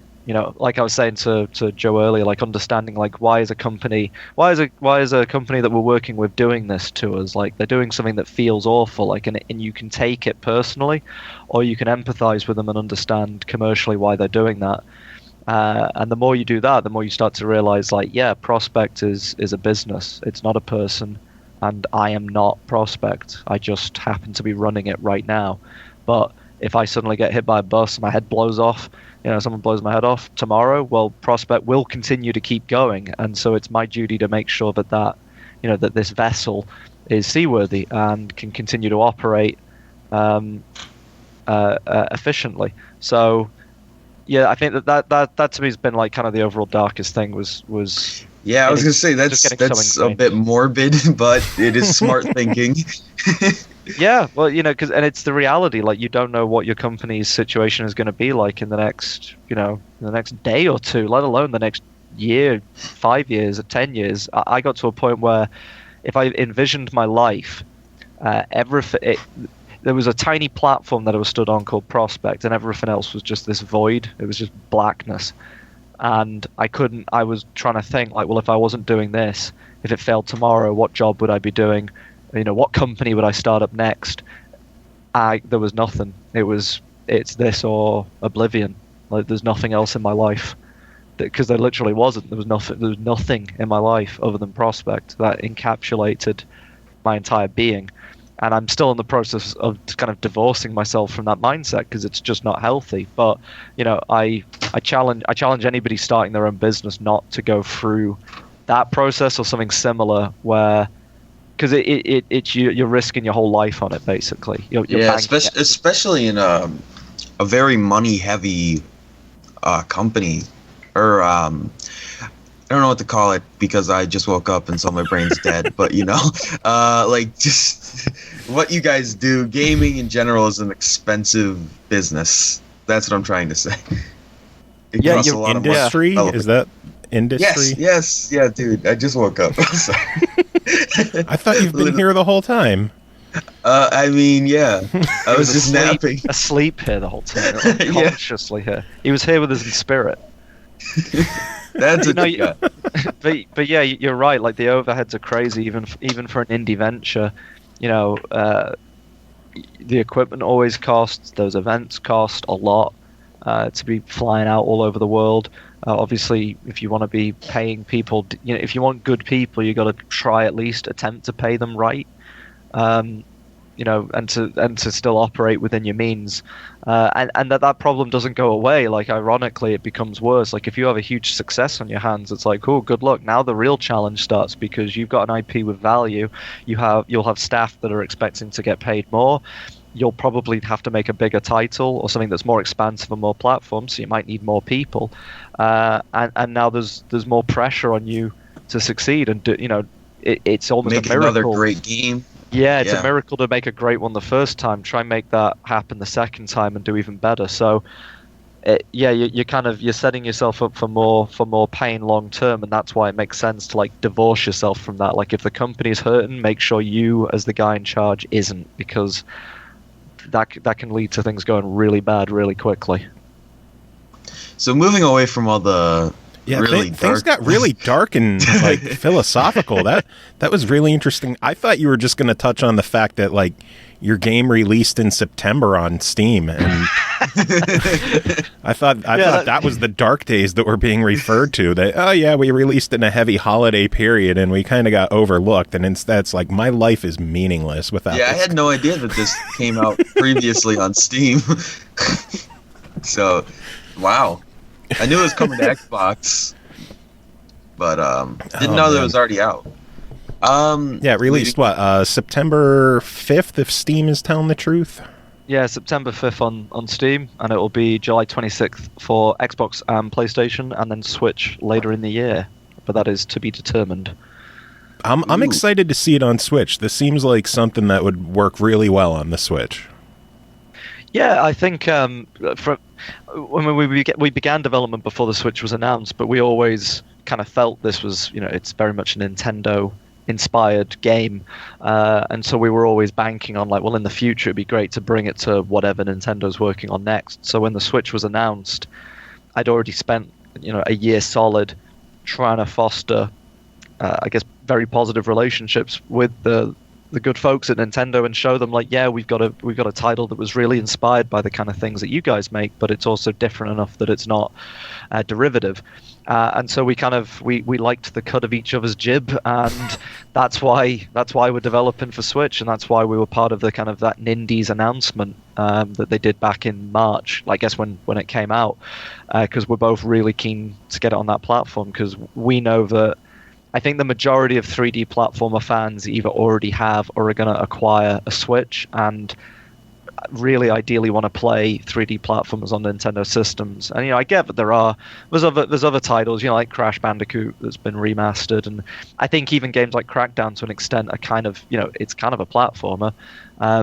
So they are on other platforms, but the really quintessential collectathon-y type of 3D platform experience that we're making, it's that goes hand in hand with the kind of Nintendo experience. So yeah, we're working as hard as we can to get onto the Switch as soon as possible, and it's just another case of porting. Porting takes time. Yeah, there's not a magical port to X button that I wish someone would invent that. I would pay them copious amounts of money. I think anybody would. It'd make the gaming industry a lot better for everybody, but that's a lot of magic that would be required. There would be so much more hair in the games industry, because the amount you just lose. I generally look I've always been told I look younger than my age. I always have, up until Unboxed. Now no one says that, and my grey hairs have started sprouting during development, and it's that's not a coincidence. If you look at pictures of us when we started Unboxed and look at pictures of us now, it's that's not 2 years of age. That's more than 2 years of age, and it comes down to there's a lot of stresses, porting being one of them, and made worse so if you're naive and go into it not knowing what you're doing like we did, because then you make everything about as hard as possible for yourself. Yeah, the industry needs a port to X console button, and then just a toggle switch for online. That's the other one everybody expects. It's just you flip a switch and hey, online works. That would be nice. Question. I don't know why I phrased it like that. I have a question. I have my hand up. How did you come into contact with the publisher? Merge Games, did they come to you, or did you submit the game to them? I guess it was an interesting one. So before I got into developing or building Prospect up as like a proper games business, I also ran an events company called Update Events, and we did gaming events and networking events for the games industry. And my first event was a kind of mini game expo at this place called Media City UK, which is where all the big media companies in our country, like the BBC and Channel 4, have all moved. So I did a big games thing there to try promote the local games industry scene. One of the guys from Team 17 exhibited there and showed off all the Team 17 titles that were in development in 2014, and he ended up working at Merge. So when I announced, like, hey, we're making a game, looking to speak to publishers, like, it just sort of came about. Like, I already knew him, he knew us, so we just met up and took it from there, really. But we met over the course of 6-7 months. I mean, we met people at almost every single major publisher, from Devolver to Tiny Build to Ripstone to Kiss Limited, like a range of small to huge profile publishers. We didn't actually start off with Merge. We had a completely different publisher to begin with, and just unfortunately we had to end that agreement with them mutually. So it was a mutual decision, but that meant that from us initiating conversations with Merge to actually having a publishing deal with them was like a 2-year gap, where it's like we always wanted to work with each other. It just didn't quite align until now, and now it really makes sense. So we're really happy to be with them. And they live around the corner from us, so it's like it just makes it so much easier to talk to them. I suppose that's true. That makes life a lot easier when you don't live a whole almost continent away. Yeah, like the time zone issue is a real big problem. When I left uni, I got into Left 4 Dead modding because I couldn't get a job in the games industry because it was like height of the recession, and I also sucked, so I couldn't work anywhere. So I was doing Left 4 Dead modding, and we had a team of like about 20 people all over Earth. So we had people in Australia, Hong Kong, Canada, Europe, like every time zone imaginable. So I just didn't sleep. But it kind of helped me manage things and improve my skills there. But it also kind of taught me that, like, yeah, if you're going to work with people in other time zones, like, you've got to have a really, really good schedule and system in place. Because, if you're working with someone on the Pacific Coast, it's like when you're packing up and going home, they've only just had their first cup of coffee. Like, they're heading into work. So trying to communicate with people in different time zones, really challenging for projects. And you need to know if they're on daylight saving time or not. Yes, yeah, and which daylight saving? Are you going forwards? Are you going backwards? Indeed. Always a challenge, as we've learned. Thankfully, we've never run into that issue on this show. No. We keep track of everything 100%. Never any hiccups. Yeah, if there's one thing this show is known for, it's consistency. Yes, 100% professional all the time, every time. No problems ever. Oh, man. I know we only have a few minutes left until you're going to have to get going. Did you want to give us a final sales push or a sales pitch to everyone listening to run out and grab the game? Yeah, buy the game. Yeah, that was nice. Yeah, no. So I guess if you want to learn more about the Ultimate Postal Service, self-delivering cardboard boxes, you can go to unboxedgame.com.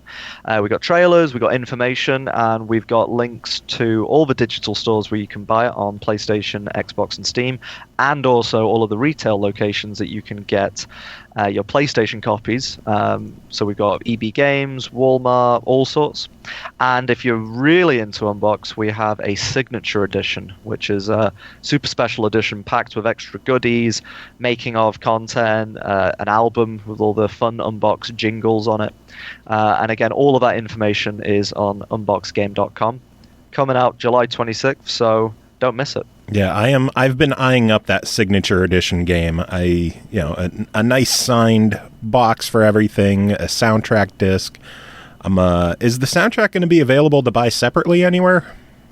It's available on Steam. I think you do need to get the game in order to get the soundtrack. We have been looking at trying to get it on like Spotify, so it's a bit easier to access. But I think for now it's more of a You got to buy the game. It's one of those. Because we have the game on Xbox, but there's no way to get the soundtrack, and we usually end our shows with, music from either game remixes or music from games, or in the case of you being on, we would play some stuff from Unboxed, but I don't know where I could get the soundtrack. I guess just hold the mic up to the game, and we can just go out like that, just with the sounds of the game in the background. I might have to do that. Yeah, we'll look into doing that, and I'm absolutely happy to send you the soundtrack for free, as you have hosted me for 53 minutes now. We really appreciate it. So I'll get the soundtrack over to you. I'm very happy that you came on. Yeah, everyone else, get it on Steam, grab the soundtrack, or buy the PS4 Signature Edition. I hope one day that Microsoft will ease up on their restrictions for physical editions, because I would love to see more stuff like that hit the Xbox platform as well. Oh yeah. I mean, I guess we'll just have to, as I said before, see what commercial opportunities are available for each of these businesses, and hopefully things change. But I mean, that's one thing that's consistent in the games industry, is nothing stays the same for too long. Very true. There is a nice little launch or pre-order discount on Xbox. That's like 20%. So damn. You'd be crazy not to pre-order it, to be honest. Yeah. 25% actually. That's a hell of a discount. Holy shit. Yeah, I know. I didn't do the math before. Are you guys crazy? Well, I mean, we made a game about boxes that are alive, so yeah. Very true. Yeah, it's part and parcel, you could say. So what comes next? What is after Unbox? Are you guys clearly you're going to work on the Switch port? Or do you have any other games in development, or are you looking into the Unbox MMO that's just a whole bunch of boxes visiting each other across the world? That actually that is one of our ideas in the hopper for, like, we've actually talked about, like, how could we do something like that, but and that's where cross-platform could come into play. Yeah, absolutely. Someone just needs to give us a massive bucket of money. In terms of what we are actually going to do next, it really comes down to how well Unboxed performs on all of these platforms. So it's one of these questions that I can't really answer until probably like December of this year, once all of the revenues are in.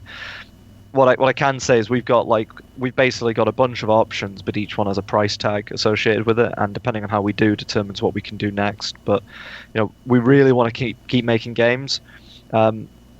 We also really want to do stuff outside the games industry, which if you go to our website, prospectgames.co.uk, you can kind of see the beginnings of, where we're doing a lot of experimentation with like AR, outsourcing our skill sets. So we recently did the key art for a board game, a pirate-themed board game called Blackguards. So we're trying to branch out and do lots of other creative things, both things that entail original IPs and doing work on other people's projects. But again, it's kind of in which direction we're going to go, and if we're going to go down like and focus on like a specific market, I really don't know. It's terrifying and also exciting, and all of it hinges on how well are we going to do come July 26th. So maybe a follow-up podcast is in order, and it's either going to be super, super happy, or it's going to get really dark. It's going to be that one episode that everybody remembers of the SML podcast. So it's like, that was legitimately depressing. That was the saddest thing I've ever listened to in my life. Yay, that's us. But maybe that'll get some support your way anyway. Oh, absolutely. No, there's no such thing as bad publicity. So, anything that we can do to drive interest, we shall start do. Releasing YouTube videos that attack certain YouTubers so that people are mad at you but will buy your game anyway. Yeah, I mean, I feel like as a long-term strategy, I don't know if it has legs, but it's something. If we need a lifeline, yeah, just start shit talking everybody else, or hire a composer who's gonna go nuts and start issuing DMCA takedowns on a whole bunch of people. Yeah, we could orchestrate a whole thing, really, couldn't we? Oh, man. Well, Andrew, thank you so much for joining the show. You mentioned coming back and talking again another time. Please, definitely, let's schedule that. I'd love to get you back on and chat some more, hopefully with the proper time in advance. Yeah, Joe won't mess it up this time. I didn't mess. This one is not on me. This one is on daylight saving time. 100%. Yeah, blame farmers from the 12th century for this fucking farmers. Yeah. CJ, do you have any final questions before he has to get going? I don't think so, because I don't know what you've already asked. I've missed so many questions. No, that just means you're going to have to go back and listen to the show one more time. Maybe I will, but I probably won't, because I never do that with the show. Well, I don't listen to it either. I don't like the host. But Andrew, thank you again for joining the show. Do you have any final words to end the episode? I do like the host, but go to hell.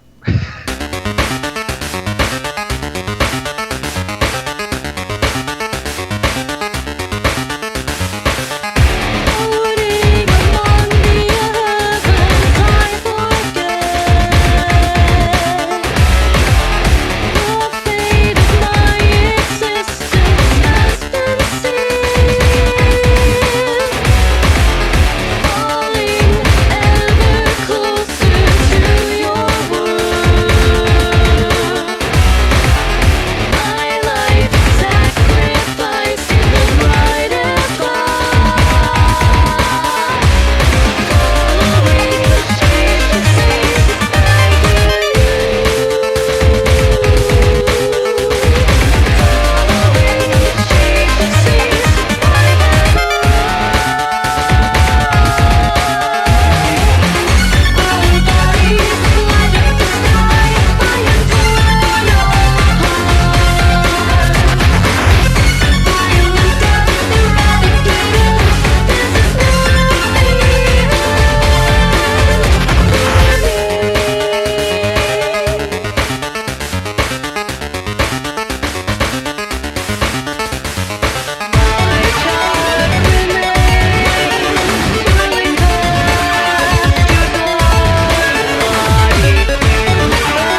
Go to hell.